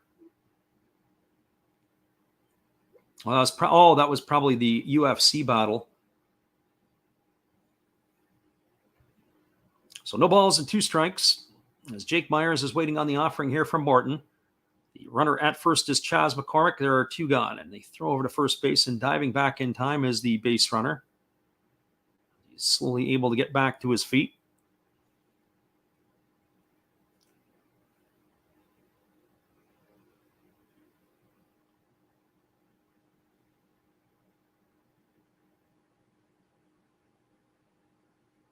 So 2 gone here in the inning with the runner at first, McCormick. It's no balls and 2 strikes to Myers as Morton works set and he delivers. It's a breaking ball that is waved on and missed. And Myers has gone on strikes for the second time today. Morton strikes out the side. Give him 7 in the ball game now. There was no runs in the inning, no hits, no errors, and 1 runner left the board. We're now through 3.5. It is the Houston Astros 2, the Atlanta Braves 2. Stick around, everybody. We'll be back with the call. The bottom of the 4th inning in just a couple moments. Appreciate you guys for bouncing in here with us today. Here is our friend Steve Rademacher once again. Be sure after the game, go check him out. Let him know Last Raps Baseball sent you. Hello, guys. Steve Rademacher coming at you. I'm having my 500 subscriber giveaway if we get there by the end of this year. That's my name and my channel, Steve Rademacher. All you have to do is be publicly subscribed, and then you can enter to win once we hit the magic number, either an unopened, still sealed box of Star Trek official trading cards, Next Generation and Original Series. If that's not your cup of tea, we have Fleer Adrenaline with a Deer Dick rookie card. I have pulled out an autograph from one of these, and there are relics. If that's not your thing, how about an unopened box of 1987 Donruss Baseball? Just come watch me, subscribe, and enjoy the show. Thank you.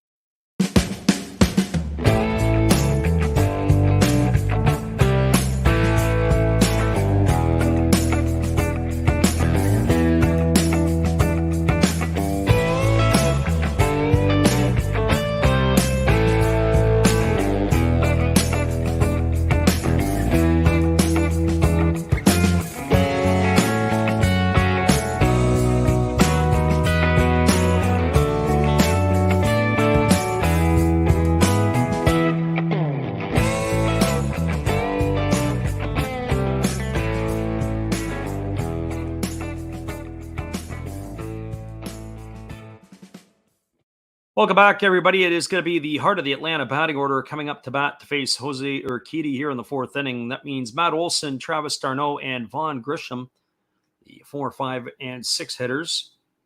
Olson is 1 for 1 today. He homered his first time up the 2-run variety. There's a breaking ball that misses up and away for ball in the count is 1-0. He was at bat in the last half inning when Ronald Acuna Jr. had been cut down stealing. There's a breaking ball that swung on and fouled away, and the count is now 1-1. So 1 ball and 1 strike. Looking at the out-of-town scoreboard, there are a few games that are underway. The one that's most notable for the Atlanta Braves is the Phillies are beating the Mets 4-3. There's the breaking ball that misses up and away, and the count is now 2-1. A 3-run shot by Alec Bohm in the first inning, and the Phillies had jumped out to a 4-0 lead against the Mets, but the Mets have clawed back with 3 of their own. It is 4-3. That's going to the bottom of the third in Philadelphia. As Urquidy delivers, it's a fastball that misses upstairs, and the count is now 3-1 to Olsen. Cincinnati Reds have a 3-2 lead over the Pittsburgh Pirates. That's in the bottom of the 4th inning. Game is going on in Pittsburgh. As Urquidy rocks into the windup and delivers, it's a fastball that misses upstairs. That's going to be ball 4. And Olsen's aboard for the second time today, and that's going to bring up the catcher, Travis d'Arnaud. The Tigers jumped out to a 1-0 lead. It was a home run off the bat of Riley Green against Shohei Ohtani. The Tigers are winning 1-0. As in the top of the 4th, Eduardo Rodriguez has made his return to the Tigers after being on the restricted list. It's 1-0 for the Tigers. That is in the top of the 4th inning. As here comes the first offering to d'Arnaud as Urquidy delivers. It's a fastball that misses outside, and the count is now 1-0. Other games going on. The Tampa Bay Rays are beating the Kansas City Royals 2-0. That game is in the top of the 5th inning.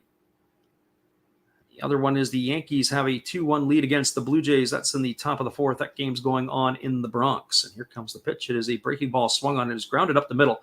Fielded by the second baseman, DeBon. Over to second for 1. Back to first.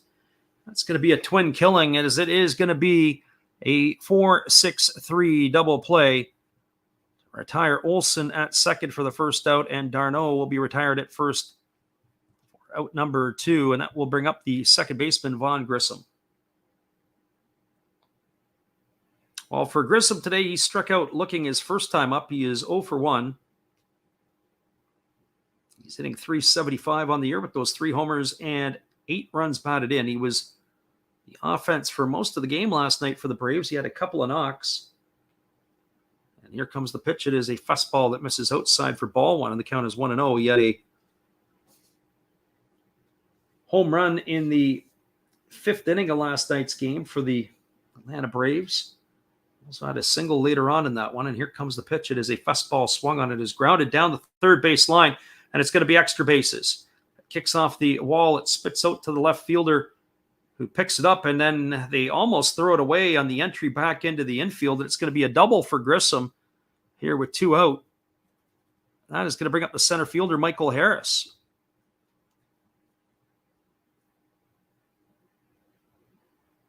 Well, for Harris today, he is 0 for 1. He struck out his first time up. But the future is bright in Atlanta with these 2 21-year-olds. As Grissom and Harris the second are definitely enjoying their early time in Braves uniforms. Other scores from around the major leagues. The Cubs now have a 1-0 lead against the Brewers. There's a fastball that's taken for a called strike. The count is 0-1. That game is in the bottom of the 2nd inning. All the rest of the games there are warm-ups underway. The other one that was supposed to be this morning, an early start between the Guardians and the White Sox, they are still in a delayed start. There is weather going on in Cleveland. There's a fastball swung on and fouled away, and the count is now 0-2 to Harris. So no balls and 2 strikes.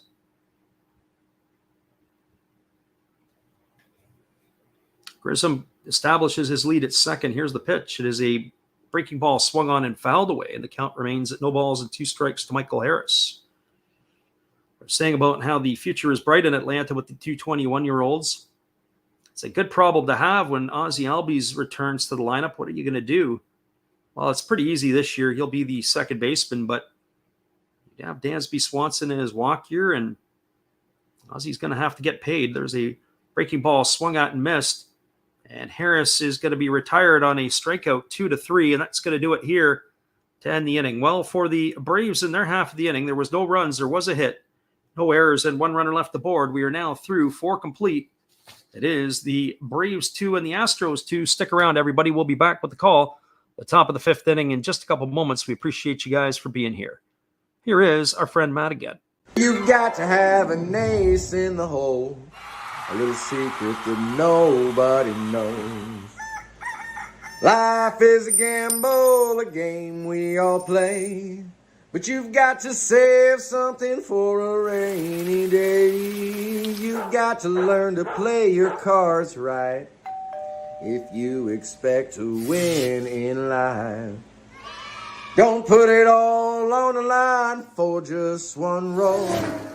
You've got to have an ace in the hole.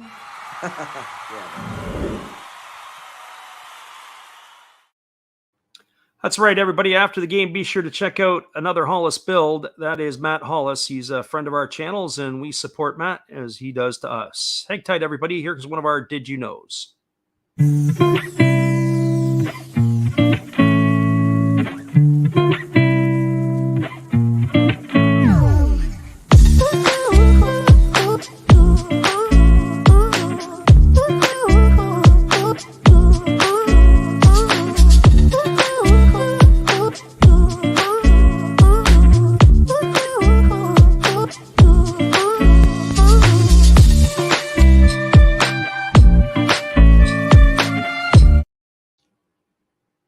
Welcome back, everybody. We are moving to the top of the 5th inning. It's going to be the 9, 1, and 2 hitters for the Astros to come to bat to face Charlie Morton.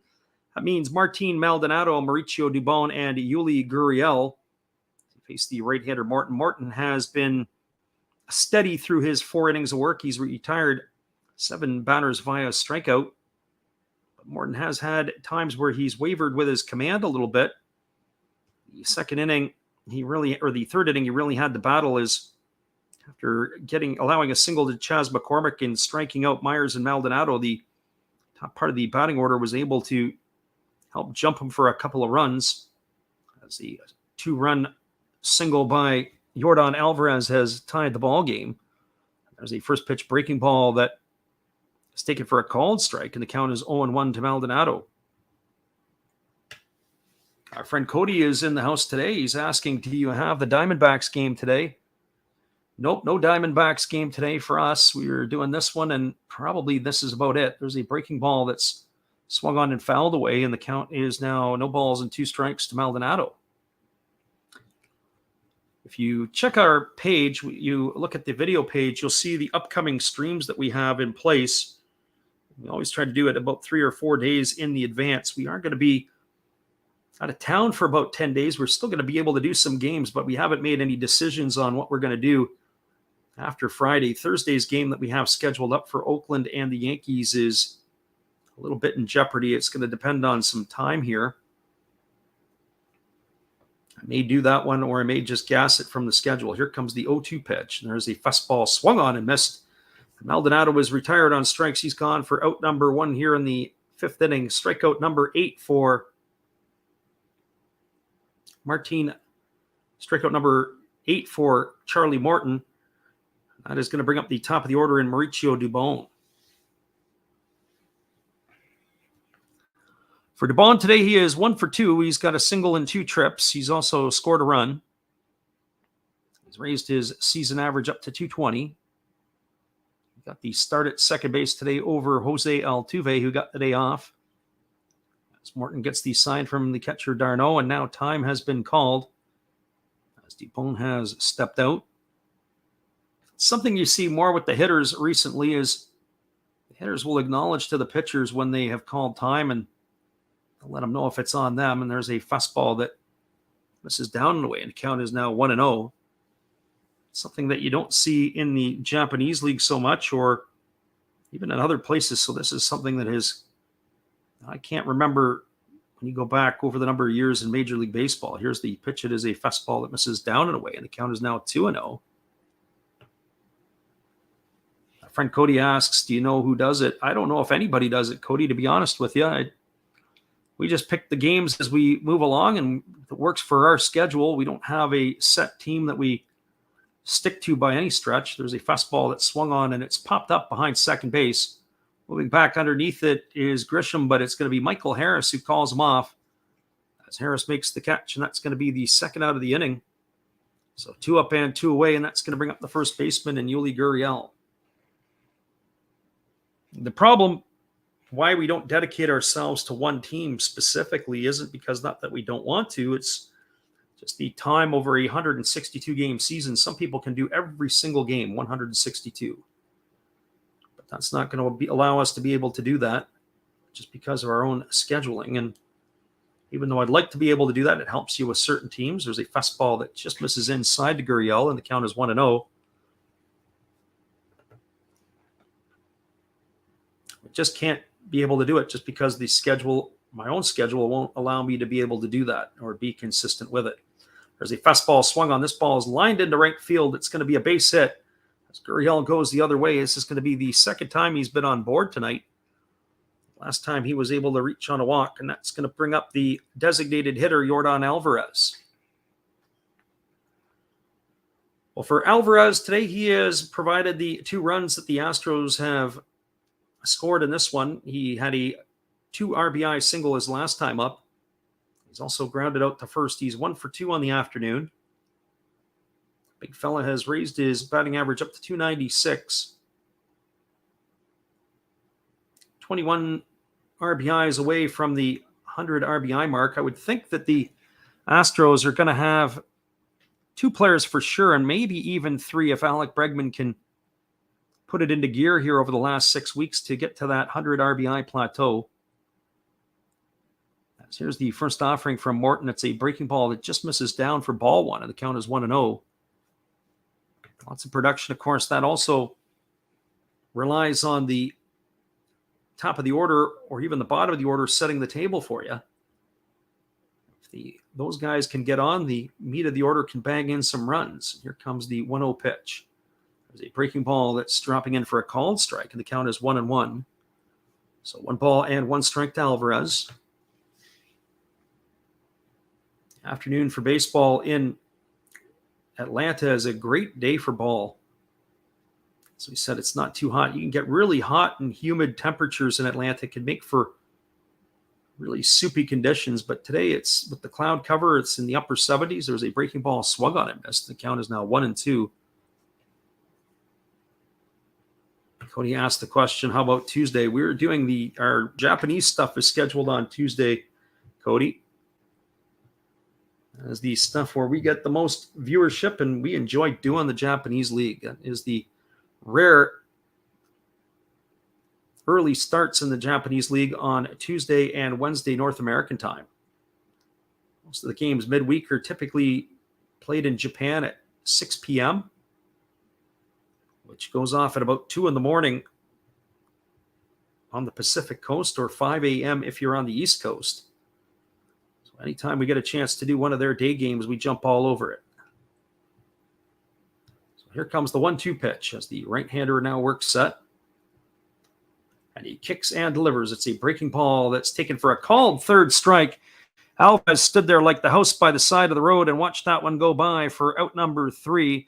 9 strikeouts in the book today for Charlie Morton as he retires the Astros here in the 5th. There was no runs, 1 hit, no errors, and 1 runner left aboard. We're now through 4.5 innings in Atlanta. It is the Braves 2 and the Astros 2.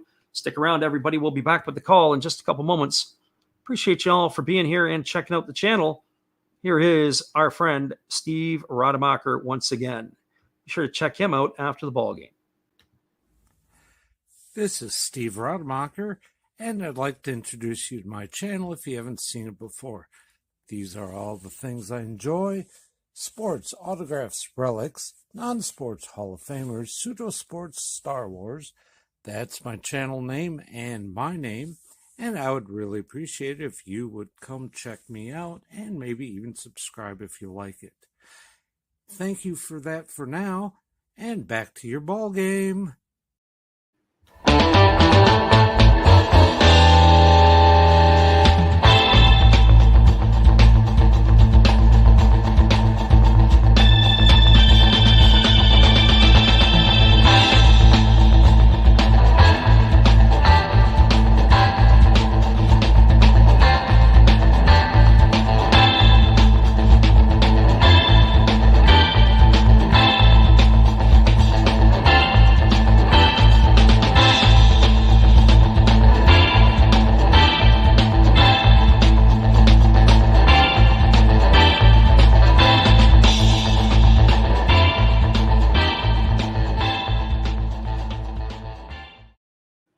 Welcome back, everybody. We're skipping along here as we're moving to the bottom of the fifth inning. It is going to be the 8, 9, and 1 hitters coming to bat for the Braves. It means Marcell Ozuna, Robbie Grossman, and Ronald Acuna Jr. face the right-hander Jose Urquidy, who will be back out for his fifth inning of work. As we said before, it's been a nice afternoon for baseball in Atlanta, Georgia. There's a solid crowd in attendance today on the Sunday afternoon matinee. So we are ready to resume the action here in just a couple moments as the right-hander as Urquidy has completed his warm-up tosses. So Marcell Ozuna steps to the plate. He's 0 for 1. He struck out his first time up as Urquidy rocks into the motion, and here's the delivery. It's a first pitch breaking ball taken for a called strike, and the count is 0-1. 69 pitches through the first 4 innings for the Houston right-hander. I would think that both of these pitchers, their goal is to get through the 6th inning. Here comes the 0-1 pitch, and there's a breaking ball that misses down, and the count is now 1-1. So 1 ball and 1 strike to Ozuna. As we mentioned in the first at-bat, Ozuna got himself into some hot water this week. He picked up a DUI charge, unfortunately for him. And we were saying before about how some guys just don't seem to learn. Here comes the pitch. It is a fastball taken on the inside corner, and it's the 1 ball, 2 strike count, especially at the professional level. I was commenting and saying about the Los Angeles Raiders receiver last year, Henry Ruggs, who in Los Angeles, the first round pick, a lot of money thrown at him. There's all kinds of mechanisms in the NFL that you can call for an Uber or call for Lyft. There's a fastball swung on and it's fouled off right into the feet of Ozuna. It's going to keep the count at 1-2. You've got especially the stars of the game, and a guy like Ozuna who's on a multi-million-dollar contract. You go out drinking at night on a Friday night, even if it's for 1 or 2 beers, just pick up the phone and give a call and have that Uber come and get you. Just keeps you right out of that trouble. Or even in the National Football League, I think they have limousine service. There was a breaking ball that swung on and it's popped up down the right field line. This ball is going to drift into the seats. It's going to reach the 3rd row out of the reach of the first baseman, Yuli Gurriel. So that keeps the count at 1-2. So that part to me is something that I just continue to shake my head over, is just the decision-making. Some of those athletes, leave your keys, leave your car at home when you know you're going out for a few pops. There's nothing wrong with having a few pops. It's just being able to make sure you're not the driver after that. There's a fastball swung on and it's fouled right off at the plate there, almost caught by the catcher Maldonado. It looked like it was foul tipped off his glove. It went up into the air. And that is going to keep the count at 1-2. Our friend Zach says he totally agrees. Just I always say there's just nothing that good that happens out of that. He said, and even sometimes too, when players do the right things, I'd reference the Detroit Red Wings when they won their first Stanley Cup. Red Wings did all the right things. They hired a limousine to take their players around, and there's a breaking ball that is swung on and missed.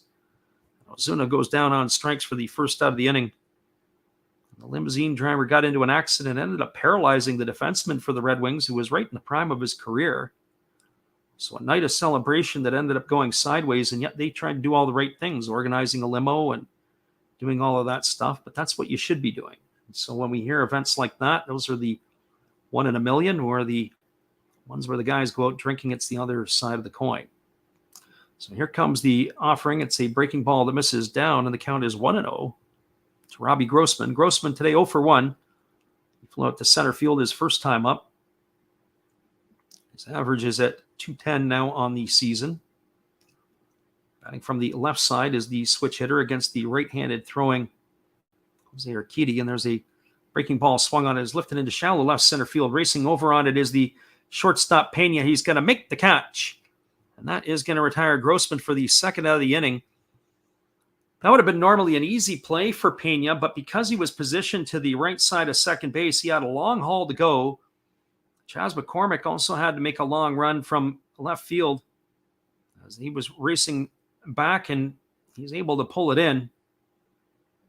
That is going to be a beautiful play there by Pena. We were talking about the range of Pena versus that of Carlos Correa.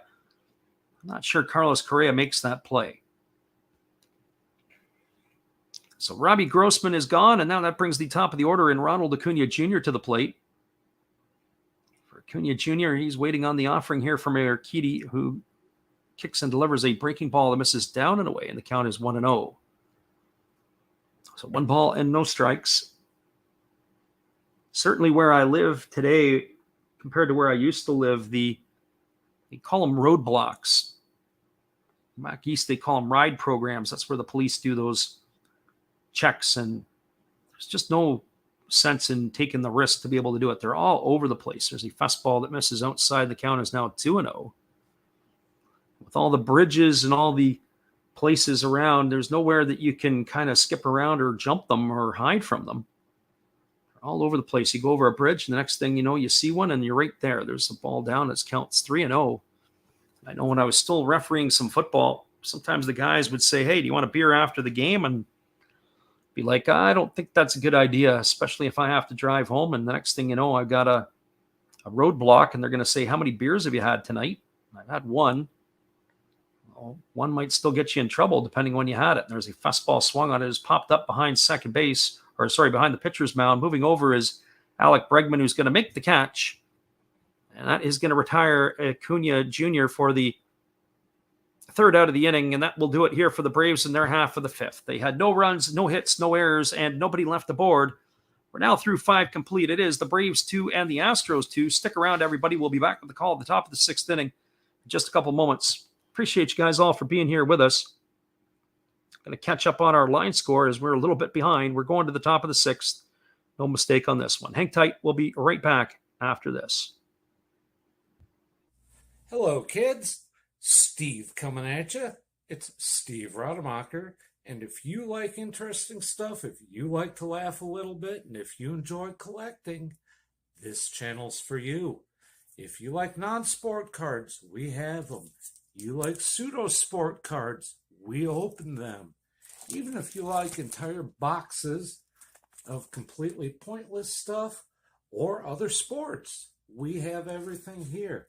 I drop a different video every day, and there's always a theme to it, from No Filter Friday to Saturday morning cartoons, even Sunday shoutouts.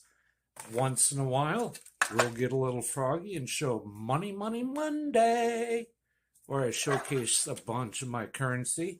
We have Legos, we have Star Wars, we have a good time.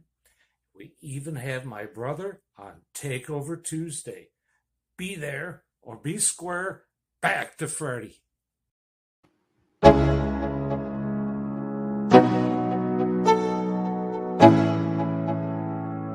Let's go. Yo, I'm like an addict, ooh, I gotta have it. I ain't even playing, got a really bad habit. If it moves, gotta grab it. Fuse like a magnet, lose, won't have it till I'm doomed in a casket.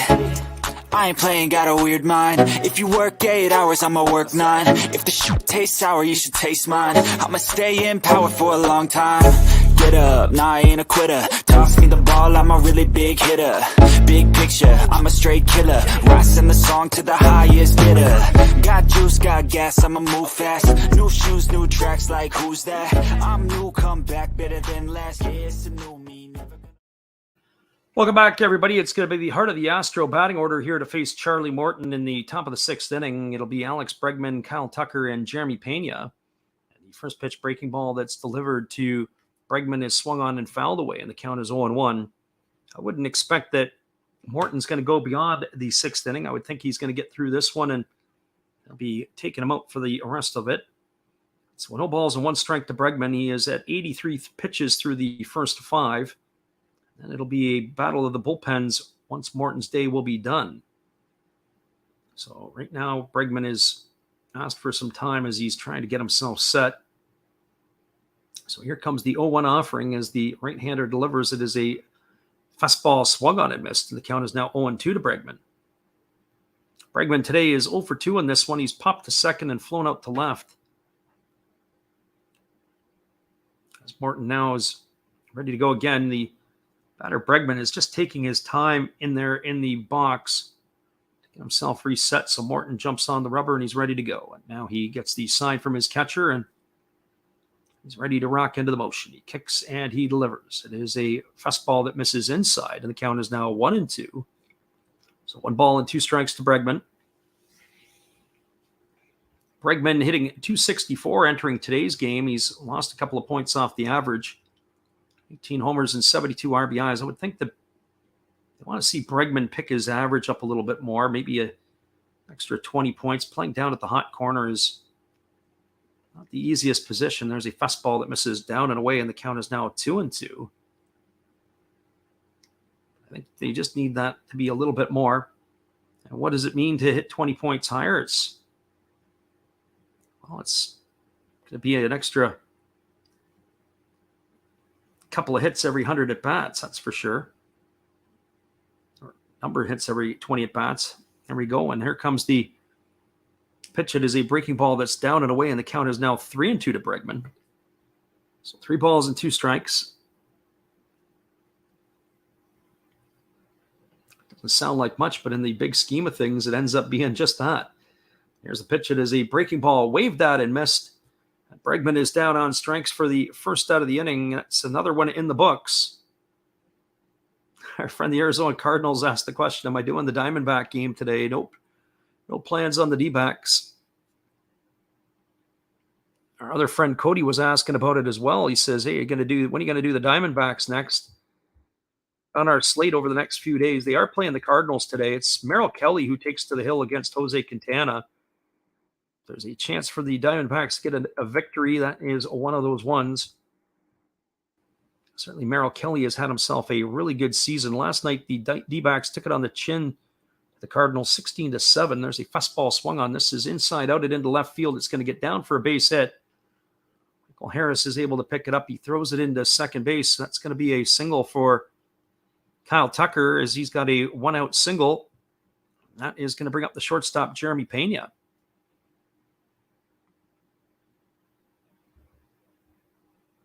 The Diamondbacks and the Cardinals in that series. And of course, on Friday night, the Cardinals won 5-1. Michael has picked up his 10th win of the year. It was Tommy Henry that took the loss. If there's anybody that I'm actually interested in seeing, it would be Tommy Henry, the former University of Michigan pitcher. Not that I'm a Wolverine fan per se, but do you follow the Spartans and Wolverines a little bit more than most for college baseball, as they were the local teams that would have been the college teams we kept an eye on. There was a fastball that catches the inside corner, and the count is 0-1. Had a chance to play at Ray Fisher Stadium a number of times in my younger years. It was a great experience. I always cherish those memories. Maybe not always for the good baseball that I played, but per se because I can't say I played some good games there. I remember getting a hit in the stadium, and I remember making a gaff there, and those two things stand out. There's a breaking ball that misses inside, and the count is 1-1. Getting a chance to play at the University of Michigan was a real treat that you'll always be able to remember. Braves do have a lefty up. It's Tyler Matzik getting warm in the bullpen. One would think that Martin's day will be done here after this half inning, if not sooner. Here comes the 1-1 pitch. As he kicks and delivers, it's a breaking ball swung on and missed, and the count is now 1-2 to Pena. Pena has been a strikeout victim twice in this one here. Our friend the Arizona Cardinals says, what do you think of Merrill Kelly with 6 strikeouts? I think that's going to happen. I think Kelly will be able to get you 6 punch-outs in that. I was impressed with Merrill Kelly the other night when they played against the Giants. And there's a breaking ball swung on, missed. Off goes the runner down to second base. And it is going to be a caught stealing. It's going to be a strike him out, throw him out to end the inning, as Kyle Tucker has been retired, although the Astros are going to take a look at this possibly here to see if they were able to make it here. Here comes the throw down to second. He's definitely there safe, but did he come off the base is the question. The second base umpire tonight, it's Vic Carpazza. He went up with the right hand. So Tucker definitely was able to get there. Now, did he leave the base? That's the question. And I'm not so sure about that. We're going to have to see the review and see what they have to say for sure here. So we're going to have a review here before they get off the field. We'll wait to see if Tucker's got himself a stolen base.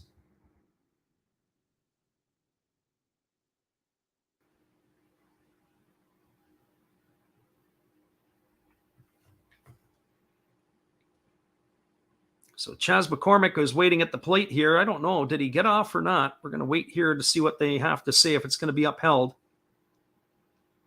If not, it's going to be a stolen base for Kyle Tucker, but it is going to retire Jeremy Pena for the second out of the inning, as he goes down for the third time today on strikes against the right-hander Morton. That's 11 in the books today for Charlie Morton via the strikeout. Our friend Arizona Cardinal asked at the beginning of the game, the over-under on 6. Well, that was easy. That was an easy one right there.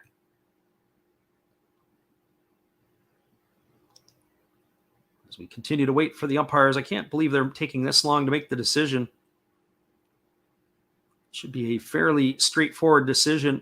I think it's going to be overturned. I think they're going to say that he's safe at second base. I didn't see anything to see Tucker come off of the base, but unless they have a different replay than what we see, pretty confident that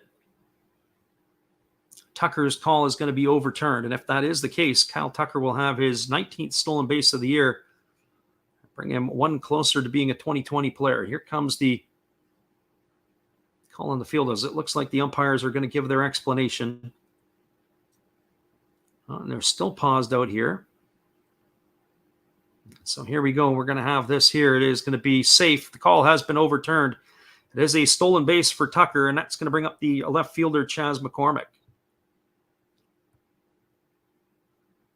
Yep, the tag was definitely not in time. The only question was, did Tucker leave the base?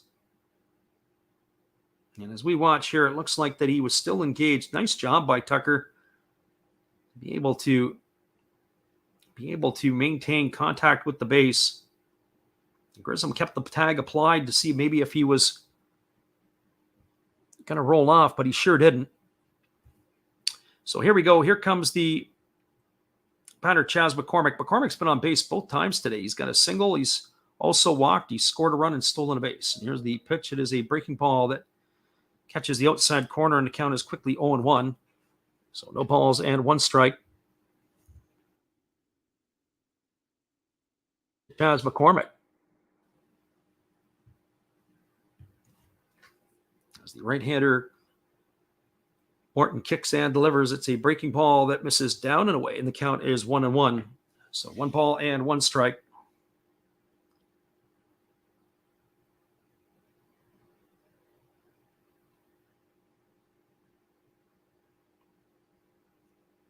McCormick digs himself back in as Charlie Morton rubs up a new baseball. Now we're ready to go back to work. Going to be pitch number 99 for the right-hander here, as he checks the runner over at second base. And now he works set. And here he kicks and delivers. It's a breaking ball swung on it. Is tapped slowly back to the mound. Morton fields it. He underhands it over to first, and that is going to retire McCormick on a ground out, 1-3. That will do it here for Houston in their half of the sixth inning. Well, there was no runs in the inning. There was a hit. No errors and one runner left aboard. We are now through 5.5 in Atlanta. It is the Braves 2 and the Astros 2. Stick around, everybody. We'll be back with the call at the bottom of the sixth inning. Just a couple of moments. We appreciate you guys all for checking out and being in here with us. Here is our friend, Dave. Hey, everybody. Thanks for checking out the game. And Last Raps Baseball. This is Dave's Zero Thought Sports Cards. If you like pack openings, baseball, all that good stuff, check us out. Drop a comment on our channel this month to win a mystery pack of cards. All you gotta do is say Last Rap sent you to be entered. And we'll drop a video later on this month announcing the winner. Enjoy the game. Appreciate you, Dave, and the support you give to our channel. Here's one of our dated Matt Olson Did You Knows. We'll be taking this one down here in a little bit, but we'll run it here today for you.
Welcome back, everybody. It is going to be coming up to bat the 2, 3, and 4 hitters in the Atlanta batting order. That means it's going to be Dansby Swanson, Austin Riley, and Matt Olson to face the right-hander Jose Urquidy, who's back out for inning number 6.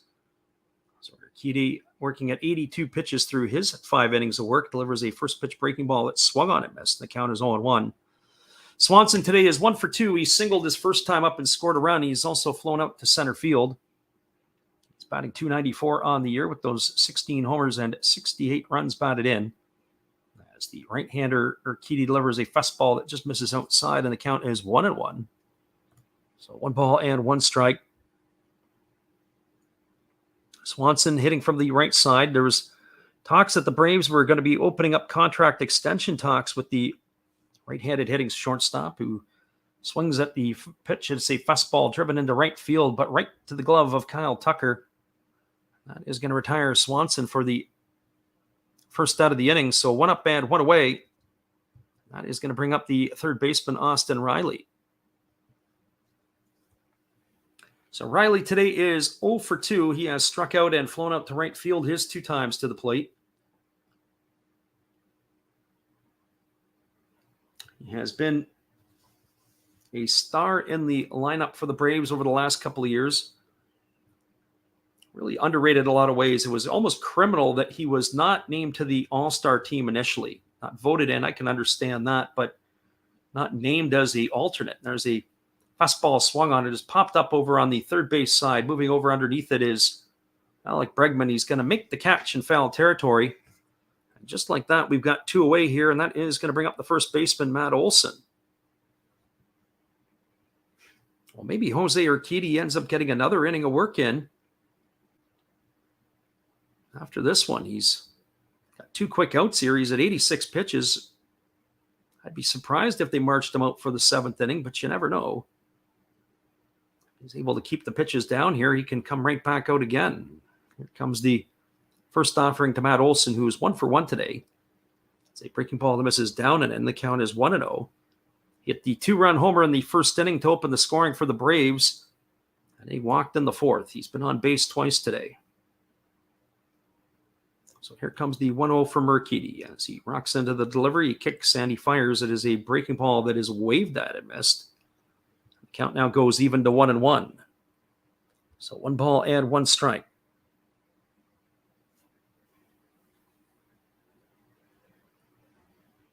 Right-hander Urquidy rocks into the delivery. He kicks and he fires. It is a fastball swung on. It is grounded right to the shortstop Pena, who is to the right of second base. That's going to retire Olson on a ground out 6-3. So stay tuned. Maybe Urquidy comes back for number 7. Never know here. There was no runs in the inning, no hits, no errors, and nobody left the board. We are now through 6 complete. It is the Braves 2 and the Astros 2. Stick around, everybody. We'll be back with a call at the top of the 7th inning in just a couple moments. We appreciate you guys all for being here. Here is our friend Steve Rademacher once again. Hey guys, and thank you, Freddie. Steve coming back at you. That's right, Steve Rademacher. I would like to thank each and every one of you that is tuned into my channel. And today, let's do a little shout out for some other great channels you should be watching. There is WVogs 18. There's Big D's Sports and Collectibles. You all know another Hollis build. Why not Like Father, Like Son? That's a great duo that does some great stuff. It shows some great cards. And of course, the one and only Bud Stoney, creators of One of Ones. The creator of One of Ones, and they're all signed on the back. Bud Stoney, 1 of 1, like this beautiful Robin Yount that he made for me. He made me another Robin Yount, this time mini, and a Christian Yelich mini. Great cards, and he does more than cards. We have darts of Hulk Hogan and many other things. So give them a look-see and give me another look-see. Subscribers are always welcome, and back to Freddie. Appreciate you, Steve, and we'll be back with the call in just a moment here. Everybody, we do have a pitching change coming up for the Atlanta Braves. We'll be right back after this.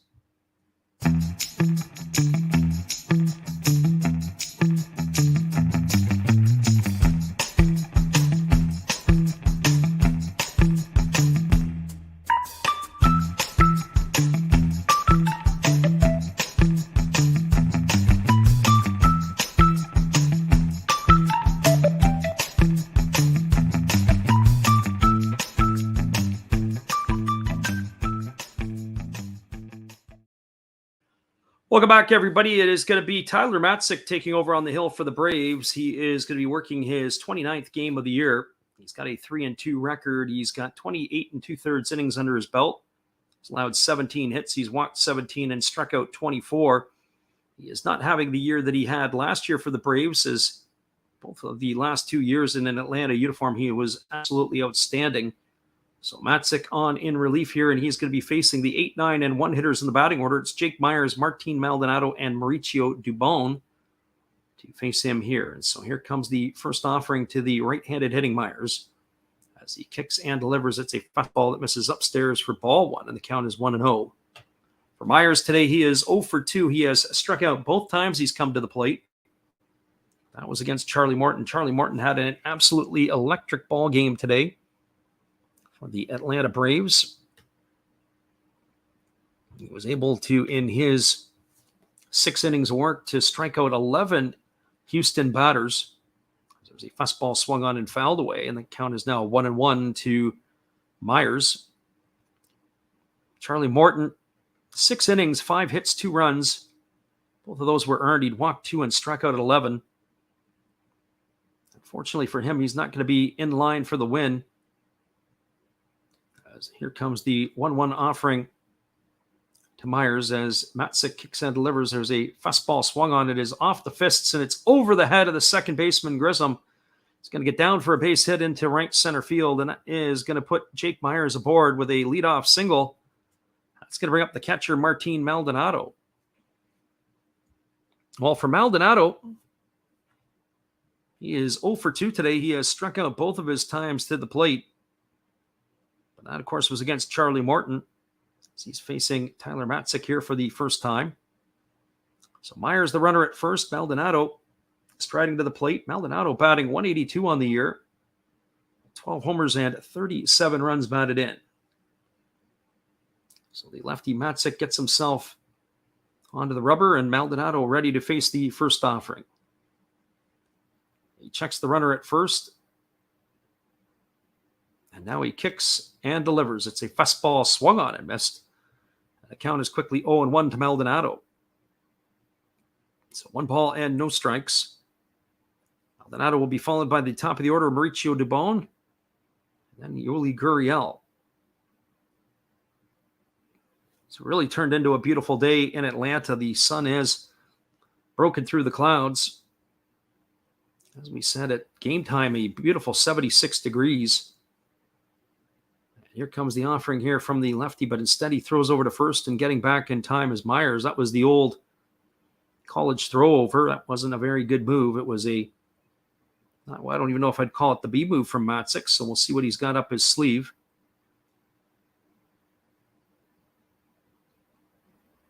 So no balls and 1 strike to Maldonado. As Matzik comes set. And now he kicks and delivers. It's a fastball swung on. This ball is lifted into shallow center field. Coming in on it is Harris. He's going to make the catch. And Maldonado is going to be retired for the first out of the inning, and that's going to bring up the second baseman, Mauricio Dubon. Well, for Dubon today, he is 1 for 3. He singled and scored a run back in the 3rd inning. He's also flown out to right and flown out to center field. He's raised his average up to 219 on the year. As he gets the nod, got the nod at second base today over the veteran Jose Altuve, who gets the day off.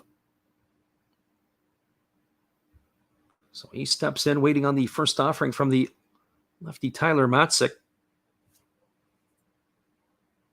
As Matzik now holds set, and he kicks and delivers. It is a fastball taken for a called strike, and the count is quickly 0-1 to Dubon. We mentioned before when Mauricio Dubon was in the ball game earlier when he was up to bat, he is a native of Honduras. Not too many big leaguers have been born in Honduras that are playing or applying their trade in the big leagues. One of the other players to play in the big leagues 8 years was Gerald Young. So there is a fastball that swung on and fouled away. The count is now 0-2. Gerald Young was born in a place called Tella and For Dubon, he was born in San Pedro Sula in Cortez. This is his 4th year in the big leagues here for Dubon, or 4th full season, I should say. As here comes the 0-2 offering now from Matzek. So left-hander against the right-hander. He works set. Now he kicks and delivers. It's a breaking ball that misses down, and the count is now 1-2. So 1 ball and 2 strikes. That's interesting because the Barons have their own professional league as well, I believe, if I'm not mistaken. I know they do have one in Nicaragua. Nicaragua, it's a 4-team league. But I do believe Honduras has one as well. I don't know if it's considered a full-on pro league or if it's maybe semi-pro. So anytime you can get players coming out of Latin America or different places, it's always neat to see where, especially if it's not in your traditional baseball hotbeds. There's a fastball swung on it, is popped up into right field. Moving over underneath it is the right fielder Grossman. He makes the catch. That is going to retire Dubon for the 2nd out of the inning. Of course, Honduras is more known for its soccer. They had sent a number of teams to the World Cup, so they in that country, or the kids in that country, gravitate to that sport. The Hondurans have had some success in that particular sport. So that's going to bring up the first baseman, Yuli Gurriel. Gurriel is 1 for 2 today. He's been on base twice. He has a single and a walk. He's also struck out. He's raised his season average up to 246. It keeps creeping up here for the defending American League batting champion. And here comes the offering here from the lefty Matzek, who kicks and delivers. It's a breaking ball that misses down, but it squirts away from d'Arnaud. Rounding second and now slamming on the brakes is Myers, so he's going to get to second base on the wild pitch. That is going to bring the count to 1-0 to Gurriel. That pitch there was in the ground, squirted away, and it was actually retrieved by the first baseman, Matt Olson. As Olson had to chase it down over by the first base dugout. So the runner at second is Jake Myers. There's 2 gone here in the 7th inning. It's 1 ball and no strikes here to Gurriel as Matzek now works set. He checks the runner at second. Now he kicks and delivers. It is a fastball that misses up and away, and the count now goes to 2-0 to Gurriel. This is a similar type of situation as we had back in the 3rd inning with runners at that time at 2nd and 3rd. He started Charlie Morton, walked Gurriel, and then it was Yordan Alvarez who did the damage. A 2-run single. It's the only runs that the Astros have scored so far in this one. So they check the runner at second base. And here comes the pitch from Matzek. It's a fastball taken for a called strike. Count is now 2-1. That just nipped the outside corner. So 2 balls and 1 strike to Yuli Gurriel. The lefty gets the sign, and now he comes set. He checks the runner at second and now delivers. It's a fastball swung on. It is pop foul behind home plate just on the first base side, and that's going to run the count to 2-2 to Gurriel. So 2 balls and 2 strikes. Tyler Matzek was originally a top choice of the Colorado Rockies. He was their first rounder, 11th overall, way back in the 2009 draft, but injuries had beset him in the Colorado organization, and really the best years of his career have been witnessed here in Atlanta. And here's the 2-2 pitch, and there's a fastball swung on. This ball is lifted into shallow left field. Moving over underneath it is Marcelo Zuna, and he's going to put that one away for the 3rd out of the inning. Well, for the Astros, they had no runs in the inning. They did have a hit. There was no errors, and there was 1 runner left aboard. We are now through 6.5 innings in Atlanta. Your score is Atlanta 2 and Houston 2. Stick around, everybody. We'll be back in just a couple moments after this with all the calls. Hang tight. It is getting into crunch time in Atlanta as we move to the bottom of the 7th inning. Good evening, ladies and gentlemen. Namaste. Hey, I hope you guys have been enjoying the game. My name is Hollis. I've got a YouTube channel called Another Hollis Build. I love baseball cards. I open up brand new product for you guys. I open up old stuff. I do breaks. I do auctions. all kinds of stuff concerning baseball. I'm Friars faithful, Padres to the end. I also love Garbage Pail Kids and my animals. I have a ton of animals. It's like a mini petting zoo here around my house. I also love my city, San Diego, baby. I take you all around the city and show you what's up. If you guys dig stuff like that, cruise on over and check it out. It's another Hollis build. If you dig it, subscribe. I'd really appreciate to have more follow me along on the journey. Hey, either way, you guys have a wonderful day or a beautiful, beautiful evening. No matter which one it is, make sure that you make it great, my friends. Big up Last Raps Baseball. Yeah, Freddie, let's go. One love and peace. Yeah, man.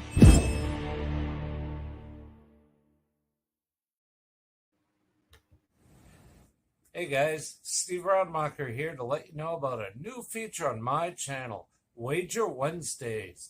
We shall go through several football games, talk about not the spreads, but who I think will win. I will give you my pick of the week, my upset of the week, and what game trips my trigger.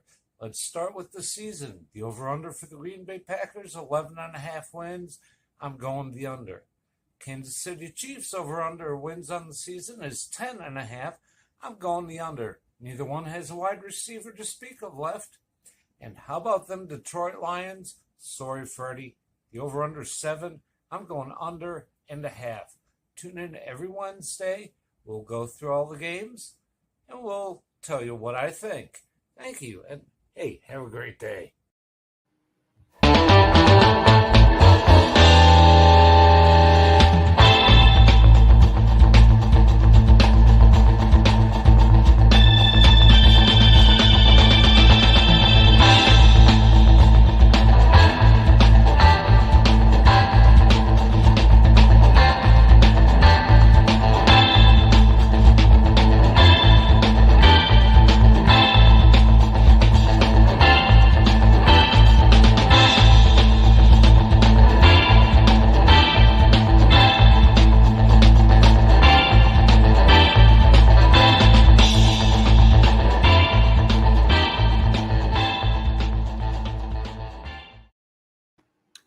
Welcome back, everybody. It is going to be the 5, 6, and 7 hitters coming to bat or slated to come to bat for the Atlanta Braves. That means Travis d'Arnaud, Vaughn Grissom, and Michael Harris II. We're just waiting on confirmation if the Astros are going to stay with their starter, Jose Urquidy, or if they're making a call to the bullpen. As we are a little bit delayed there because they had the 7th inning stretch in Atlanta, and it was a little bit more than we normally would see as had not only the take me out to the ball game, but also God Bless America. So that took performance a little bit longer. It is going to be still Jose Urquidy as he's coming back out to start the 7th inning. 89 pitches in his 8 innings of work so far as he's going to be facing Travis d'Arnaud here to get things going. So d'Arnaud steps to the plate, batting from the right side against the right-hander Urquidy. He is 0 for 1 tonight. He grounded into a double play his last time up, and he also walked. And he first pitches a fastball, take it for a called strike, and the count is quickly 0-1. So no balls and 1 strike to d'Arnaud.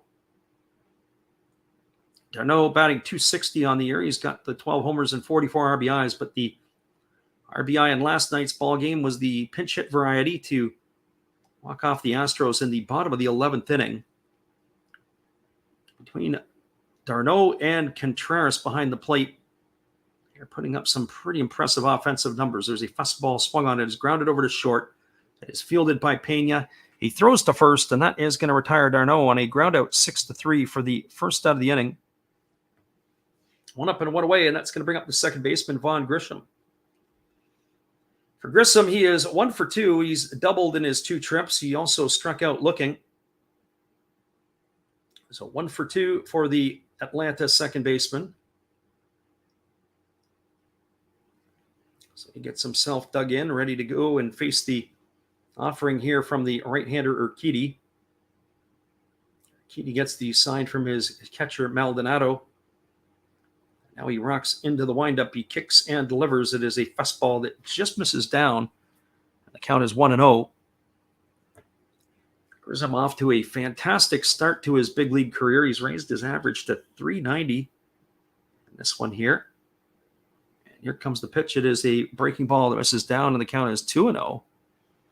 There's nothing like getting to the big leagues and making a statement early. Think of the Detroit Tigers first baseman Spencer Torkelson. He's made the statement the other way for all the wrong reasons.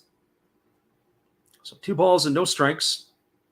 The right-handed hitting Grissom waggles the bat, and there's a fastball swung on. This ball is lined into left field. It's going to get down for a base hit.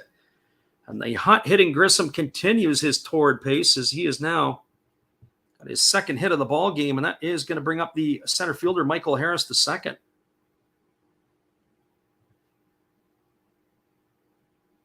So for Harris, he is 0 for 2 today. He has struck out both of his trips to the plate. His average has dropped to 285. He swings from the left side against the right-handed throwing Urquidy. I would think that probably Urquidy will be able to get through to the bottom part of the order. There's a fastball swung on. It's grounded over second. They go to second for one, but it is not going to be a double play as the shortstop Pena holds the ball. The Grissom was able to slide and get himself out of the way. Harris, who runs really well, was able to keep the double play from being turned. He was right down the line. It's going to end up being a fielder's choice. It's a fielder's choice, 4-6, to erase Grissom for the second out of the inning, and that's going to bring up the left fielder Marcell Ozuna. Or is it? It looks like we have a pinch hitter moving into the on-deck circle, and it might be the end of the night for Ozuna. That's going to bring up Eddie Rosario to the plate. And it's going to bring the pitching coach out to the mound, and they're going to have a word with their right-hander, probably to how they want to attack Rosario. So they come out to have that conversation with Jose Urquidy as Eddie Rosario moves into the on-deck circle.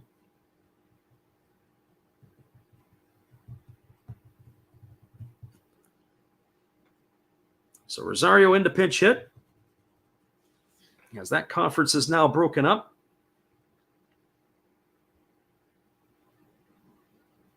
As he has dropped the bat weight, he strides to the plate. Rosario now hitting 188 on the year with 4 homers and 18 RBIs.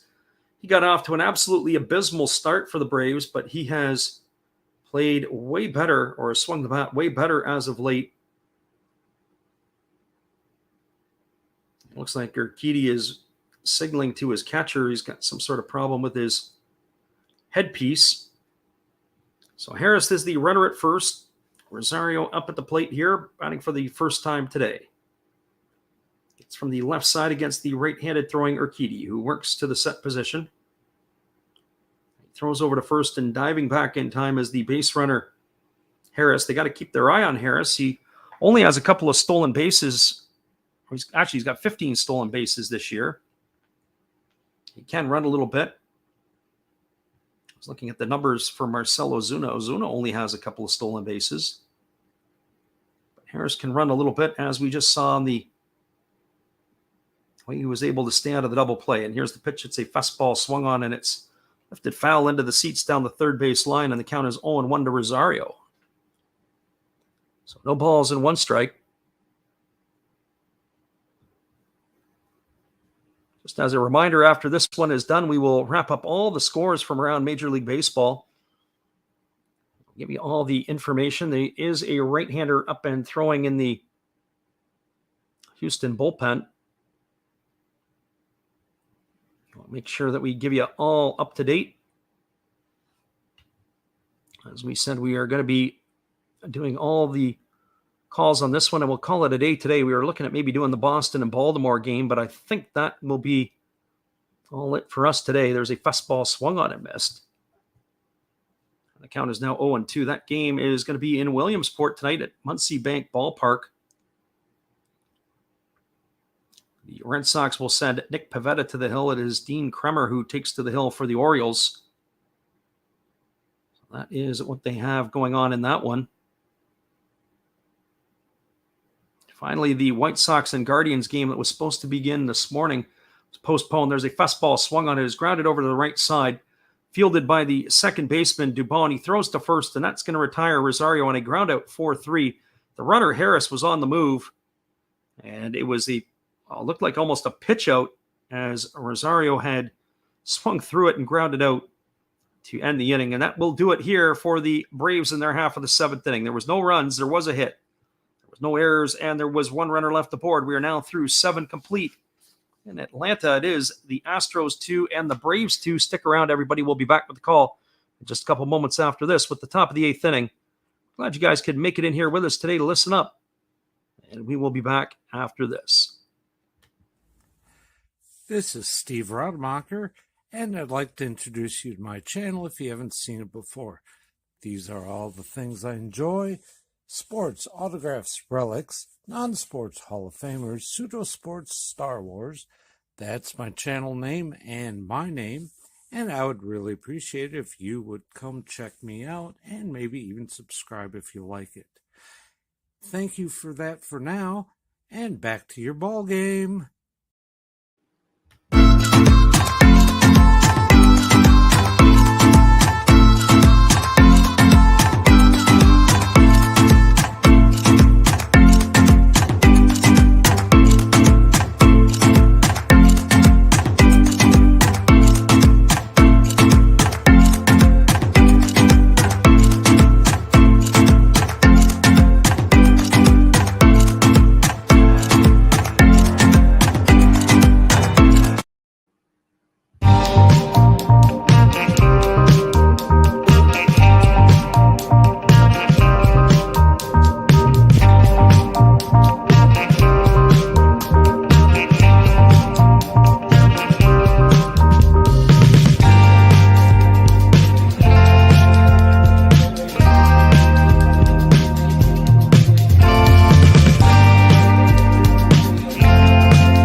Welcome back, everybody. We do have a pitching change as Dylan Lee is coming on in relief. He appeared in last night's ball game. He's taking over here for Tyler Matzik. He's going to be facing Jordan Alvarez. And that it is going to be Alec Bregman and Kyle Tucker. So Lee ready to deliver his first offering here in the top of the 8th inning. It's a breaking ball that misses down, and the count is 1-0 to Jordan Alvarez. Lee has worked this year. This is his second season with the big club. This is his 32nd appearance. He's got 36 innings under his belt, allowed 31 hits. He has walked 5 and struck out 42. There's the 1-0 pitch. It is a breaking ball. This is low, and the count is now 2-0. Lee appeared in last night's ball game, working in relief for the Braves. And it wasn't exactly the most beautiful inning that he'd ever put together. He was in the top of the 10th inning. So here comes the 2-0 offering now to Alvarez. There's a breaking ball that catches the lower part of the strike zone, and the count is now 2-1. So 2 balls and 1 strike.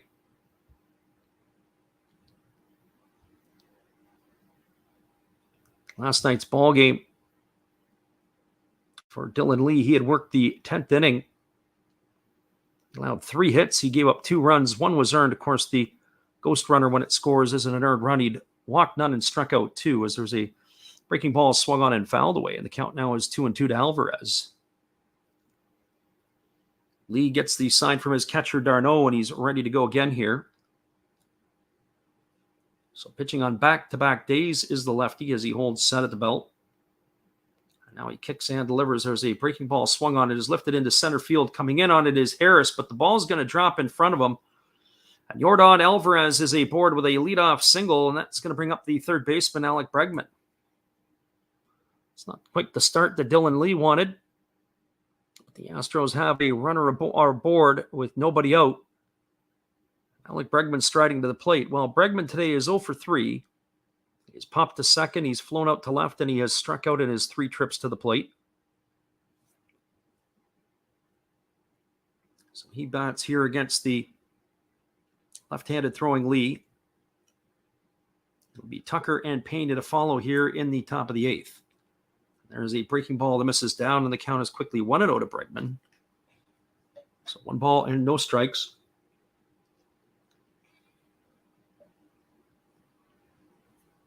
Bregman gets himself dug in the batter's box. Great series here between Houston and Atlanta. Certainly the game last night. This is a preview of the World Series. If every game could go like that, it'd be fantastic. There was a fastball that misses upstairs. The count is now 2-0. So 2 balls and no strikes. Don't count Atlanta out. I know the Padres made that big splash of a trade. They're in the wild card position, but the Dodgers, the Braves, the Mets are all going to have something to say about this World Series representation in the National League.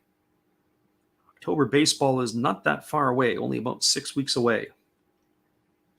So 3 balls and no strikes as that pitch misses upstairs to Bregman. Lee leans in. He gets the signal from d'Arnaud, and he works set. And here comes the pitch. It is a fastball that misses up and away. And Alec Bregman is aboard, and the Astros have got something brewing here in the top of the 8th inning as they've got runners at first and second with nobody out. That is going to bring up Kyle Tucker. So the Atlanta pitching coach is on the phone to the bullpen. They're going to be getting somebody heated up here for sure. So Tucker, the left-handed batter, steps to the plate. He's 1 for 3 today. He's got a single and 3 trips. He stole a base as well. His 19th of the year. So the lefty Lee leans in. He gets his sign from his catcher, and now he works set. He checks the runner over at second. And he kicks and delivers. It is a fastball swung on. It is grounded through the hole between the shortstop and the second baseman. Rounding third and heading home is Alvarez. Dropping the ball is Michael Harris. And that is going to allow Tucker to go into second base, and the throw is not in time. So we're going to see how they're going to score that one. I believe that's going to be a single for Tucker, but he's going to advance on the error by Harris. But that is going to be an RBI. So we'll see how that ends up being as Yordan Alvarez has crossed the plate with the 3rd run of the ball game for the Astros. Stopping at 3rd is Bregman. We'll see what happened there. It was on the exchange that it was Guillermo Heredia who was in center field. That there's been defensive replacements. Obviously, they're going to have some discussions about that. That's where he dropped the ball. It is a fielding error that allows Bregman to go over to 3rd. And there's more action now in the bullpen as it is Stevens and Iglesias who are up and throwing. So Tucker is single and RBI, and he advances to second on the error by the center fielder. And Jeremy Pena is now coming to the plate, who's 0 for 3 on the afternoon. He has struck out all 3 times he's come to the plate. There is nobody out here. The Braves have the infield in. And here comes the first pitch. It is a changeup swung on and missed. The count is quickly 0-1 to Pena. Pena's average has slid to 246 on the year. This 0 for 3 afternoon. So that defensive change by putting Heredia into center field over Harris has kind of backfired on the Braves. And here's the pitch. It is a breaking ball swung on. It is lifted into center field. Heredia underneath it. He makes the catch. Tagging at 3rd and heading home is Bregman. He is going to score. That's going to be a sacrifice fly and an RBI for Pena. And that's going to increase the scoreline to 4-2 for Houston.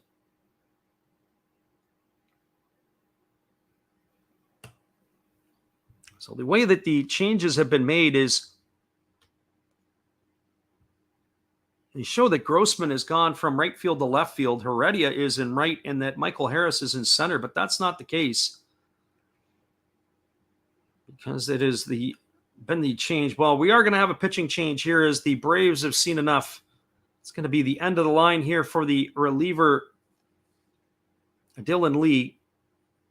They've got a couple of runs in the inning. They have one runner aboard as there is one gone here in the 8th.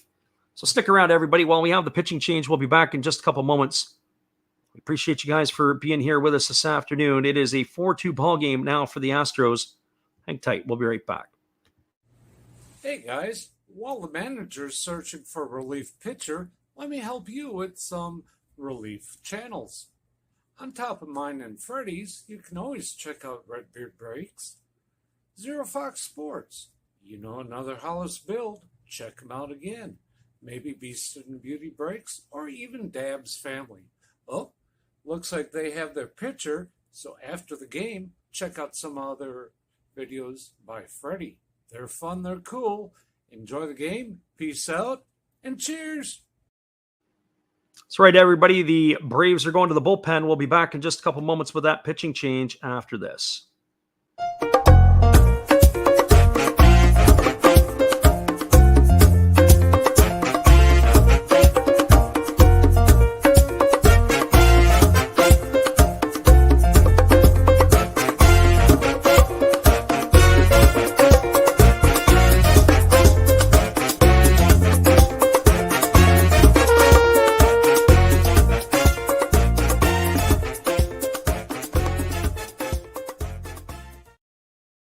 Welcome back, everybody. It is going to be Jackson Stephens coming on in relief. This is back-to-back nights. He's been used by the Braves.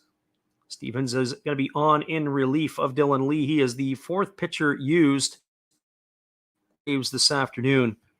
He is taking over here in the 8th inning. Not a great outing for Dylan Lee. Lee allowed the first 3 batters he faced to reach base, and they sacrificed line high. Jeremy Pena has increased that lead to 4-2. For Stephens on the year, this is going to be his 31st appearance. Has worked 42 innings. He's allowed 36 hits, 17 walks, and 40 strikeouts. He's got a 2-2 record and a .321 earned run average.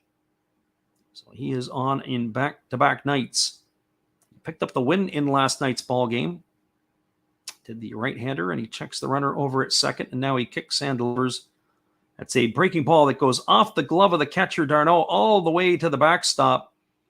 And that's going to advance Kyle Tucker to third base. That's going to go as a pass ball. I don't know if the pitcher and the catcher were crossed up or not. That ball just sat there, hung up, and d'Arnaud was late to get the glove up. It just went right off his glove all the way to the backstop. So Tucker is now the runner at third. So another pass ball in this ball game. And that is going to put the runner at third with one out.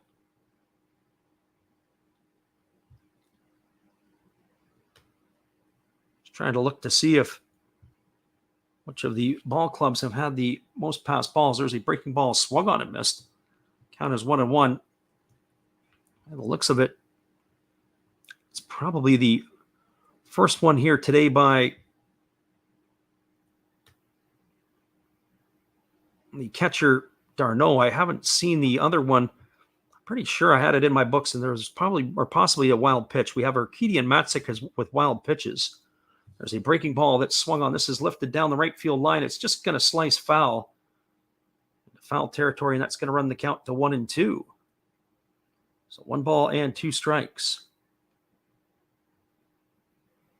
I haven't even updated on that one, but that was clearly a pass ball right off the glove of the catcher, d'Arnaud. Should have been caught. So 1 ball and 2 strikes to the right-handed hitting Chas McCormick. He is 1 for 2 today with a walk as well. There's a fastball that's taken for a called third strike. McCormick stood there like the house by the side of the road and watched that go by for out number 2. That's going to retire him and bring up the center fielder, Jake Myers. For Myers, he is 1 for 3 today. He's got a single in 3 trips. He's also struck out twice.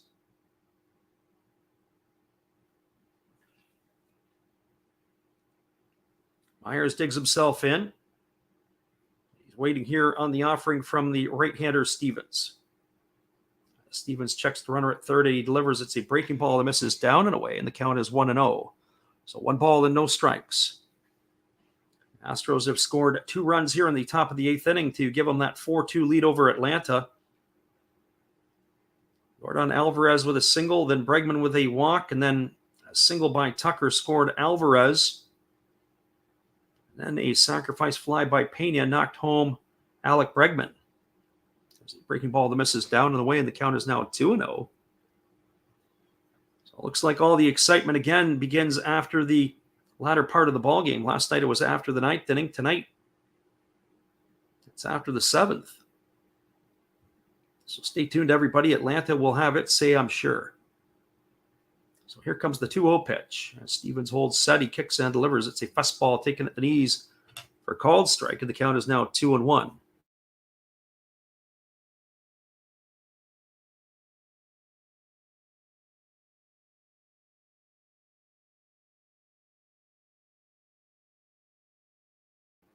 Checks the sign from his catcher, d'Arnaud, and he works set. Now he kicks and delivers. It's a fastball swung on and fouled away. This is going to reach the netting down the right field line. It's going to keep the count now to 2-2 to Myers. Myers 1 for 3 today. He's got a single in his 3 trips. He's raised his average up to 216 on the year. Batting from the right side against the right-handed throwing Stevens. Digs in. Stevens gets his sign from his catcher. And now he comes set. He kicks and he delivers. It's a fastball that just misses off the outside corner. The count is now 3 balls and 2 strikes. Waiting on deck is the catcher, Martin Maldonado.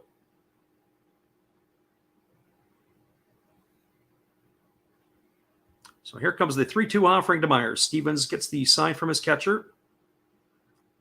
And he's going to work set. He checks the runner, Tucker, at third.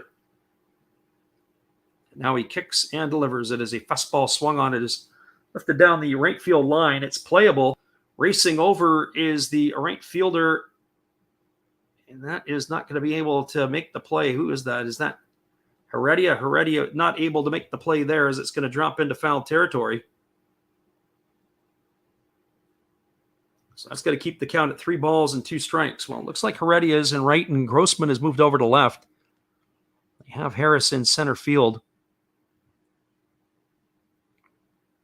As we said, the error in this one has been charged, and it's one thing is that the updating on some of the stuff is a little bit challenging. There's a fastball that misses up and away, and that's going to be ball 4 as Myers is aboard with a walk, and that's going to bring up the catcher, Martin Maldonado.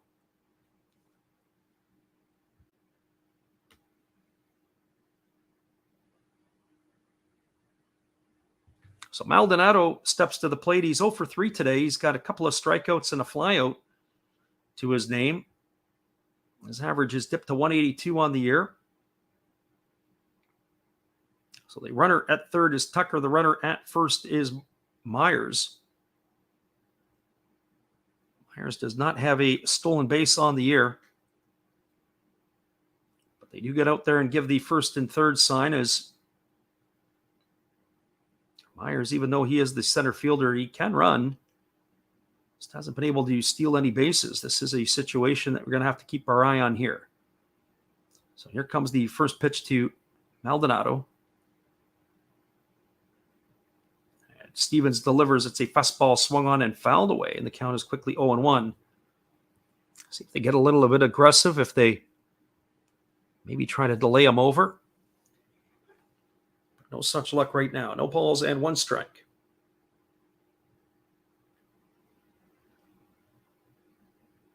Houston is leading at 4-2 here in the top of the 8th inning. Stevens leans in. He gets the sign from his catcher, d'Arnaud. And now he works set. He holds at the chest. Checks the runner. Now he kicks and delivers. It is a fastball swung on and missed, and the count now goes to 0-2. I have to say, I would be putting the runner in motion here. I don't have my stopwatch with me to give you the exact time, but Stevens is really, really labored to the plate. If there's going to be an opportunity to steal, it's going to be on the pitcher, not on the catcher. So I would consider putting Myers in motion here. We're going to keep an eye right now on it. So here comes the 0-2 offering. Stevens again gets his sign from his catcher, Darno, and he works set. And now he kicks and delivers. It's a fastball that just misses a bit outside. The count is now 1-2. 1 ball and 2 strikes to Maldonado.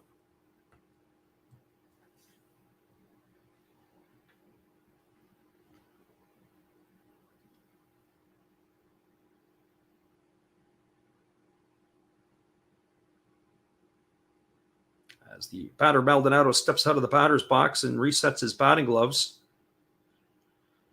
This is the one thing that drives me crackers. When the starting pitchers are there, the starting pitchers generally have tempo and pace. As soon as we get into the bullpens with a lot of these teams, the game goes right to a grinding halt. And that's exactly what we have here. We've got Jackson Stevens taking his sweet old time. When you think of the timing of the first 2 or 3 innings of the ballgame, first, if you look at it in blocks of 3, how long it takes to play the first 3 innings versus the next 3 innings versus the last 3 innings. The relievers are the ones who seem to slow the game down as a breaking ball misses outside and the count's 2-2. So it's not just the pitching changes in between innings when they have to run out from the bullpen or whatever it is they have to do. What slows the game down a little bit is the tempo and the pace the relievers bring to the game. If you're working at a 15-second clip between pitches, relievers sometimes are 20, 25 seconds, 30 seconds. And here's the pitch. It is a fastball swung on and fouled away right at home plate. The count remains at 2-2 to Maldonado. Martin Maldonado batting from the right side here against the right-handed throwing Stevens. It's 2 balls and 2 strikes. The runners are on the corners. Tucker is at third. Myers is the runner at first. Astros have already put 2 runs on the board here in the top of the 8th inning. The right-hander, Stevens, leans in. He gets this sign from his catcher, Darno. Darno flashes the signals. Now Stevens comes set. Checks the runner over at second. Kicks and delivers. It's a fastball swung on and missed. And Maldonado has gone down on strikes for the 3rd time today. He is out for out number 3 here in the 8th inning. And that will do it for Houston. But there has been damage done. 2 runs in the inning on 2 hits. There were no errors, and there were 2 runners left aboard. Check that 1 error. The error by Heredia. We are now through 7.5 innings in Atlanta. It is a 4-2 game for Houston. Stick around, everybody. We'll be back in just a couple of moments after this. We appreciate you guys for being here. Here's our friend Steve again. Hello, and we'll be right back to Last Reps Baseball after this brief message from me, Steve Rademacher. Thank you all for watching my channel and supporting me. Thank you all for supporting Freddie and Last Reps Baseball. He does an awesome job commentating. And to show you some more stuff that you could see on my channel, we have shiny Pokemon cards. We have Hall of Fame quarterbacks like Brett Favre. We have Bo Jackson playing baseball. That's right. That's his rookie card. Very nice. We even have gold. We have gold. We have wrestlers. That's Roddy Piper. And yes, we even have Jason Stokes and many ways to destroy him. So now, thank you again. Back to your regular program with your host, Last Reps Baseball.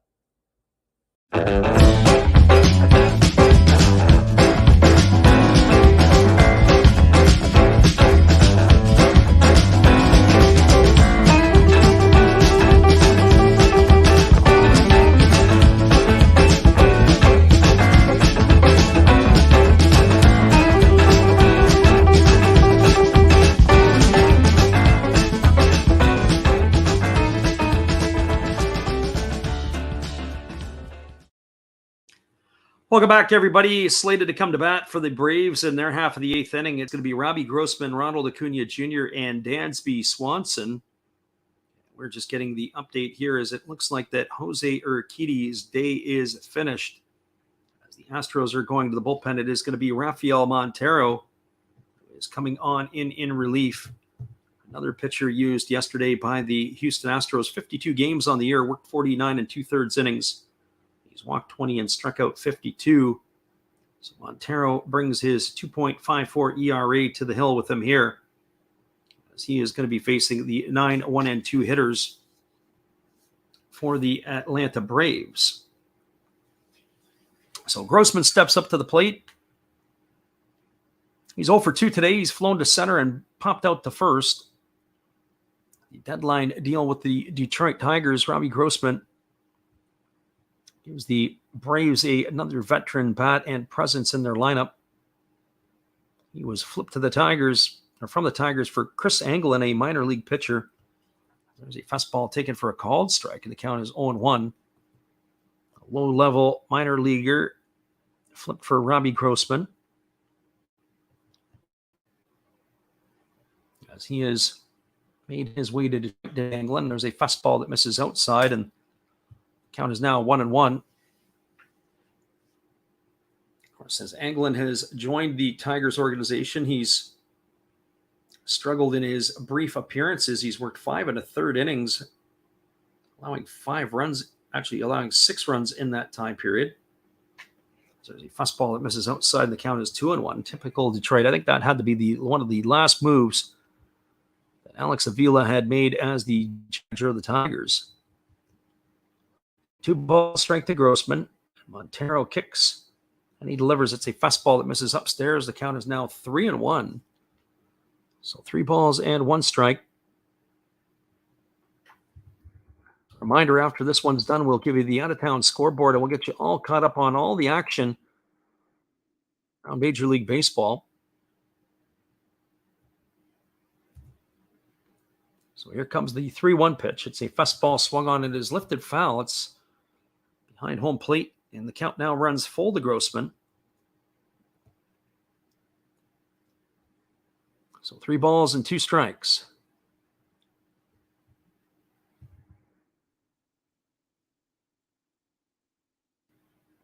And now the right-hander Montero works set. And he kicks and he delivers. It's a fastball swung on and missed. Grossman is down on strikes for out number 1 here in the 8th inning, and that'll bring up the top of the order in Ronald Acuna Jr. Some news and notes around baseball. Shortstop Wander Franco had a setback in his rehab. His rehab has been shut down as he's had some ongoing hand soreness. That was in AAA Durham. He had a hamate injury, and for those of you who don't know, it's like a little hook that's on your wrist. He had a right hamate bone injury that required surgery. There's a fastball that misses upstairs, and the count is 1-0. That is very painful. It's also can really affect the guy's power. So that's something to keep an eye on, is that Wander Franco, with that type of injury, is he going to be able to regain his power stroke when he does come back to full health? He is young enough, and hopefully he can recover. There's a fastball taken for a called strike, and the count is 1-1. As I say, the hamate bone is like a little hook in your wrist that sort of does that little piece there. It hooks them in there. I don't know any other way to describe it. So here comes the 1-1 pitch from Montero. It's a fastball taken for a called strike. And the count is now 1-2 to Ronald Acuna Jr. Acuna Jr. is 1 for 3 today. He's got a single in his 3 trips. He faces the right-hander Montero here. He waggles the bat as Montero gets the sign from his catcher Maldonado. And here comes the pitch. It is a fastball that's taken for a called 3rd strike. Acuna stood there like the house by the side of the road and watched that go by for out number 2 here in the inning. So 2 up and 2 away, and that's going to bring up Dansby Swanson. Well, last night a couple of times, Acuna watched pitches go by for called 3rd strikes, and there he is again today. Watching another one go by. I was keen to see what was going on in Detroit today, as Shohei Ohtani got the start against the Tigers, but the Tigers are the ones shutting out the Angels. Ohtani left after 4 innings today. There's a fastball swung on. It is grounded softly to 3rd. It's fielded by Bregman. He throws on the run. It's going to retire Swanson on a ground out 5-3. So the Braves go quietly here in their half of the 8th inning. They had no runs, no hits, no errors, and nobody left the board. We're now through 8 complete in Atlanta. It is the Houston Astros 4 and the Atlanta Braves 2. Stick around, everybody. We'll be back with the call in just a couple moments. We appreciate you guys for being here. Thanks for listening in. Here is, and again, our friend Steve Rademacher. Check him out after the game. Hello, guys. Thank you for joining Freddie here on his baseball game. And I'm Steve Rademacher, and my channel is really all about everybody, including all my international friends. We have such stuff as non-sport packs from Canada, the OP Cheese. We have the Greek Freak. We have money from around the world. We have lira. We have yen. We have francs. We have pounds. We have Deutschmarks. We have all kinds of cool stuff like that. We even have some cooler things like Japanese women wrestlers and OP-Chi baseball cards where I cannot read the back. We even have unopened material like the royal family, I know it's backwards, from London, England. Thank you for watching. Back to Freddie. Appreciate you, Steve, and your support. We'll be back here in just a couple moments, everybody. We are anticipating another pitching change. Stay with us here. We'll be right back after this.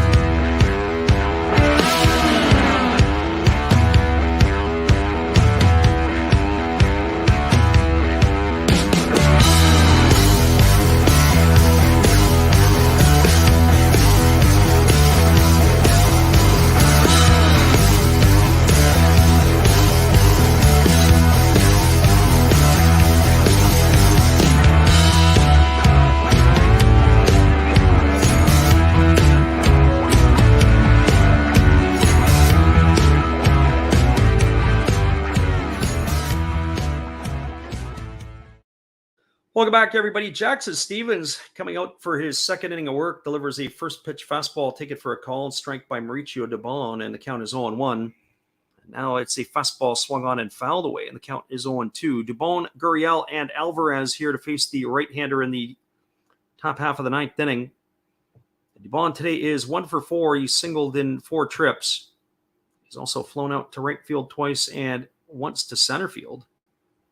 As here comes the offering from the right-hander Stevens, and it's a fastball that misses up and away, and the count is now 1-2. So 1 ball and 2 strikes. There is a right-hander up in the Astro bullpen. It looks like it is, as there's a breaking ball that misses outside, and the count now is 1-2. It is the closer Ryan Presley. Look to cement the deal in the bottom of the 9th inning. So 2 balls and 2 strikes to Dubon.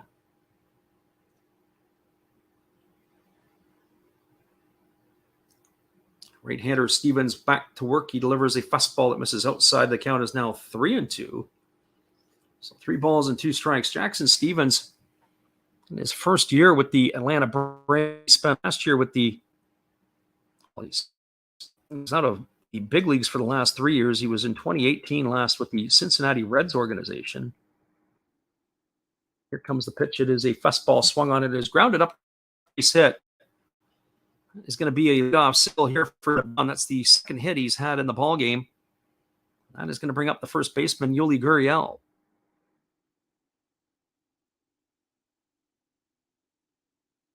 The last couple of years, since leaving the big leagues, he spent all of 2019 in Louisville with the Reds organization. 2020, he was out of baseball, not affiliated with any of the big league teams. In 2021, he pitched in the Mexican League for Dos Laredos. And then he spent time with the Gwinnett team toward the end of the year in AAA. There's a fastball that's taken for a called strike. And heading down to second base with a stolen base is Dubon. Did not even draw the throw from the catcher Darno. Looked like Darno had a difficult time trying to get the ball out of his glove. It's a stolen base for Dubon. And a 0-1 count here to Gurriel. He then signed on with the Braves this year as he pitched with Gwinnett for a ball game before getting called up to the big leagues. And here comes the pitch. It is a fastball swung on. It is grounded right up the middle. It hits the bag, then it hits Grissom, and it goes off into center field. And that is going to allow the runner Dubon to score from second base. It's going to be an RBI single from Gurriel. But it pinballed off the bag at second base, changed directions, and then came up and hit Grissom, and then it trickled off into center field. And that is going to be a base hit. That's tough. When that's something like that happens, he was right over top of the bag, and it just was the stroke of luck. So it ends up hitting the base and goes right up over the top of Grissom. I thought it deflected also off of Grissom. But upon further review on the replay, nope, it just went straight up over his head. So an RBI single here for Gurriel. That's going to bring up Yordan Alvarez to the plate. So unlucky for the pitcher Stevens as he got the ground ball that he wanted. It was going right in the direction of Grissom. And what are the odds of that to being able to hit the bag and then deflect off into the outfield? So that increases the lead to 5-2 for the Astros. As Yordan Alvarez steps to the plate, Alvarez today is 2 for 4. He's got a couple of singles. He's driven in a pair of runs, and he's scored a run. So he's been involved in 3 of the 5 runs the Astros have produced here today. So Alvarez digs in. He's waggling the bat, waiting on the offering here from Stevens. And he gets the sign from his catcher, Darno. And now he works set. And he kicks and delivers. It is a breaking ball swung on and tapped foul over behind home plate. The count is quickly 0-1 to Alvarez. So really unfortunate stroke of events there as the ball struck the bag at second base and goes right up over top of Grissom. He had absolutely no chance. So no balls and 1 strike. The right-hander Stevens gets the sign from his catcher and he works set. Checks the runner over at first, and he kicks and delivers. It's a breaking ball that drops in for a called strike, and the count is now 0-2 to Alvarez. So no balls and 2 strikes.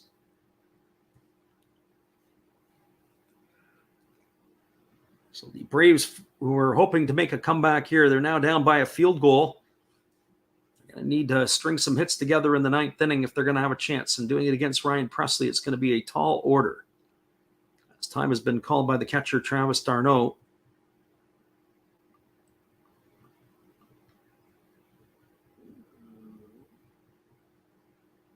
So no balls and 2 strikes to Alvarez.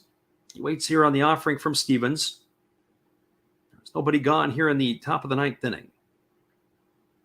Now he kicks and delivers. It is a fastball swung on and missed. And Alvarez is down on strikes for the first out. That is going to bring up the third baseman, Alec Bregman. All for Bregman. He is officially 0 for 3 on the afternoon. He walked and scored a run his last time up. He's also struck out, popped to second, and flown out to left.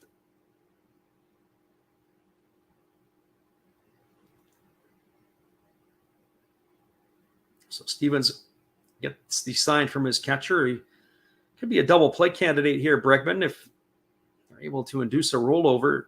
He runs. He doesn't run particularly well, but there's a fastball taken for a called strike, and the count is 0-1. So no balls and 1 strike. Right-handed hitting Bregman facing the right-handed throwing Stevens. He waggles the bat.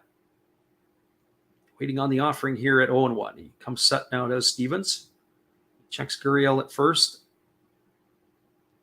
And now he kicks and delivers. It's a fastball that misses outside, and the count goes to 1-1.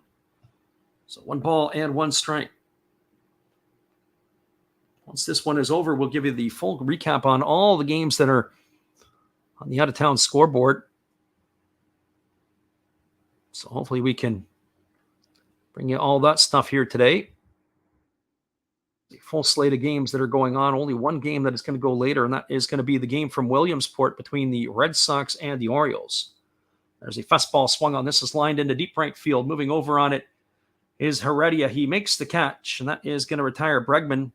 Bregman hit that one on the screws. Right to the right fielder, and that is going to be the second out of the inning, and that'll bring up the right fielder, Kyle Tucker. Well, for Tucker, he is 2 for 4 today. He has singled twice.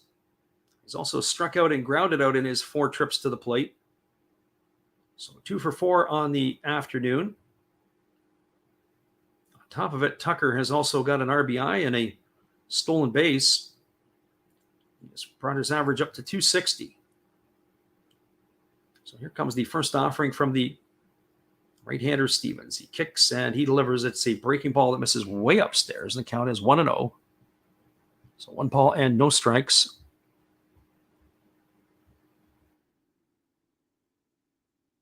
You look around the big leagues, there's other games that have been finalized yet. That game that we were keeping an eye on in Philadelphia, Alec Boehm has 2 home runs in the game, but that game is delayed with rain. The Phillies have a 7-4 lead. There's a breaking ball swung on. It's grounded over to second. It's fielded by Grissom, and he throws to first to get the speedy Tucker. It's going to be a ground out 4-3, and that is going to do it here in the 9th inning. While the Astros get a run to pad the lead, they had 1 run in the inning. There were 2 hits. There were no errors and 1 runner left aboard. We are now through 8.5 in Atlanta. It is the Braves trailing the Astros 5-2. Stick around, everybody. We'll be back with the call at the bottom of the 9th inning in just a couple of moments. We'll bring this one home for you. Hang tight. We'll be right back after this. Good evening, ladies and gentlemen. Namaste. Hey, I hope you guys have been enjoying the game. My name is Hollis. I've got a YouTube channel called Another Hollis Build. I love baseball cards. I open up brand new product for you guys. I open up old stuff. I do breaks. I do auctions. All kinds of stuff concerning baseball. I'm Friars faithful, Padres to the end. I also love Garbage Pail Kids and my animals. I have a ton of animals. It's like a mini petting zoo here around my house. I also love my city. San Diego, baby. I'll take you all around the city and show you what's up. If you guys dig stuff like that, cruise on over and check it out. It's Another Hollis Build. If you dig it, subscribe. I'd really appreciate to have more follow me along on the journey. Hey, either way, you guys have a wonderful day or a beautiful, beautiful evening. No matter which one it is, make sure that you make it great, my friends. Big up Last Raps Baseball. Yeah, Freddie, let's go. One love and peace. Yeah, man.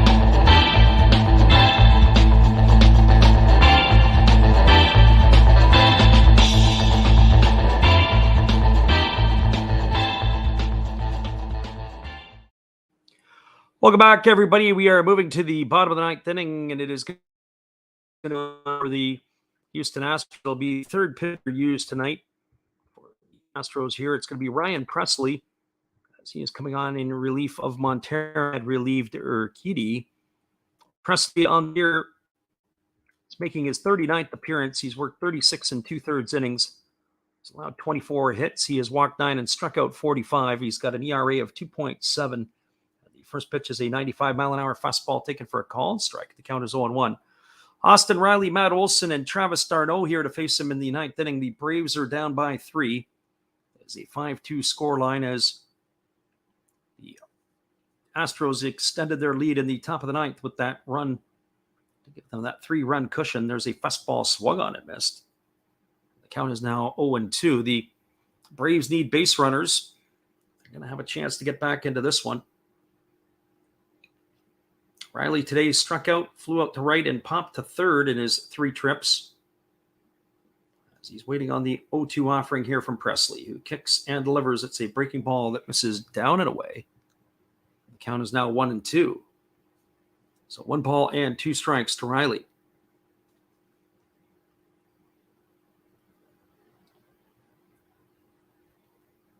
So Riley waggling the bat, waiting here on the offering from the right-hander Presley, who kicks and delivers. It's a fastball that misses down, and the count goes to 2-2. So 2 balls and 2 strikes. Braves are down to their final outs here. Our friend Mick is in the house. He says he's working tonight. First night supervising. Well, good luck with that. Hobbyist says he just learned that his cousin is sitting on the third baseline at the game. That's pretty cool. There's a breaking ball swung on it. It's grounded over to short. Fielded by Pena. He throws to first. That's going to retire Austin Riley on a ground out 6-3 for the first out of the inning. So 1 up and 1 away. That's going to bring up Matt Olson. Well, Matt Olson today was responsible for both of the runs as he hit a 2-run shot back in the first inning, and that's been all the scoring for the Braves since then, as Jose Urquidy had really settled down to go 7 strong. He is 1 for 2 on the day. He's also walked. He's grounded out to the shortstop. So here comes the first offering from Presley. As he kicks and delivers, it's a breaking ball that catches the bottom part of the plate for a called strike, and the count is 0-1. It was a beautiful day for baseball in Atlanta. We said 76 degrees at game time. It was mostly cloudy. The sun had tried to push its way through the clouds, but for the most part, it has been behind the clouds today. There's a fastball swung on. This ball is lined into center field for a base hit. And Matt Olson's got himself a 1-out single, so the Braves are not dead yet. So that is going to bring up last night's hero, Travis d'Arnaud, to the plate. d'Arnaud today is 0 for 2. He's grounded into a double play, and he grounded to short his 2 trips up. He's also walked. So the Braves need base runners. It's Vaughn Grissom who waits on deck. Friend Josh S. says rally time here. Well, certainly it's definitely getting into that point here. If they're going to have to come back, they got to get base runners first. So there's a fastball ticket for a called strike, and the count is 0-1. Vaughn Grissom waits his turn on deck. I say the hot hitting Vaughn Grissom. He has a couple of more hits again today for the Braves. So Presley works set. Checks the runner at first. And now he delivers. It's a fastball swung on. This ball is lifted into deep right field. Racing back on it, and this ball is off the wall. And this is going to be extra bases. Rounding third is Olson, and he's going to be waved around. He's going to score all the way from first base as Travis d'Arnaud delivers again in the clutch late, as he has got himself a triple, and the Braves have cut the lead to 5-3. There is no quit in this Atlanta ball club. Unbelievable. A triple for d'Arnaud, knocking in Olson all the way from first base. That's going to bring up the second baseman, Vaughn Grissom. For the Brave fans that are out here, absolutely crazy. I have to say, I don't know if I really like the way that Kyle Tucker played that ball. Kyle Tucker got himself too deep, close to the wall. He was on the warning track, and then the ball hit up about 3/4 of the way up and bounced over the head of Tucker. It had to be the center fielder, Myers, that raced over to back up the play. So that brings up Vaughn Grissom to the plate. And Grissom today is 2 for 3. He's got a single and a double, and he's also struck out looking. Here comes the first pitch from Presley. It is a fastball taken for a called strike, and the count is 0-1. Grissom raised his average up to .405 on this early part of his career. He couldn't ask for a better month of August. He has come in and filled more than the void of the missing Ozzie Albies. So here's the 0-1 pitch. It's a breaking ball swung on it. It's tapped foul just behind home plate. It's going to run the count to 0-2. Michael Harris, the center fielder, waits his turn on deck.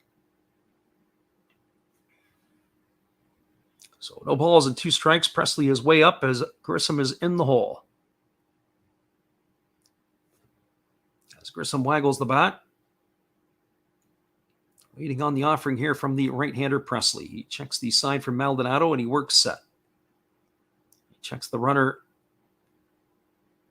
Darno at third, and now he delivers. It's a breaking ball that misses down, and the count is now 1-2. Just as a couple of reminders,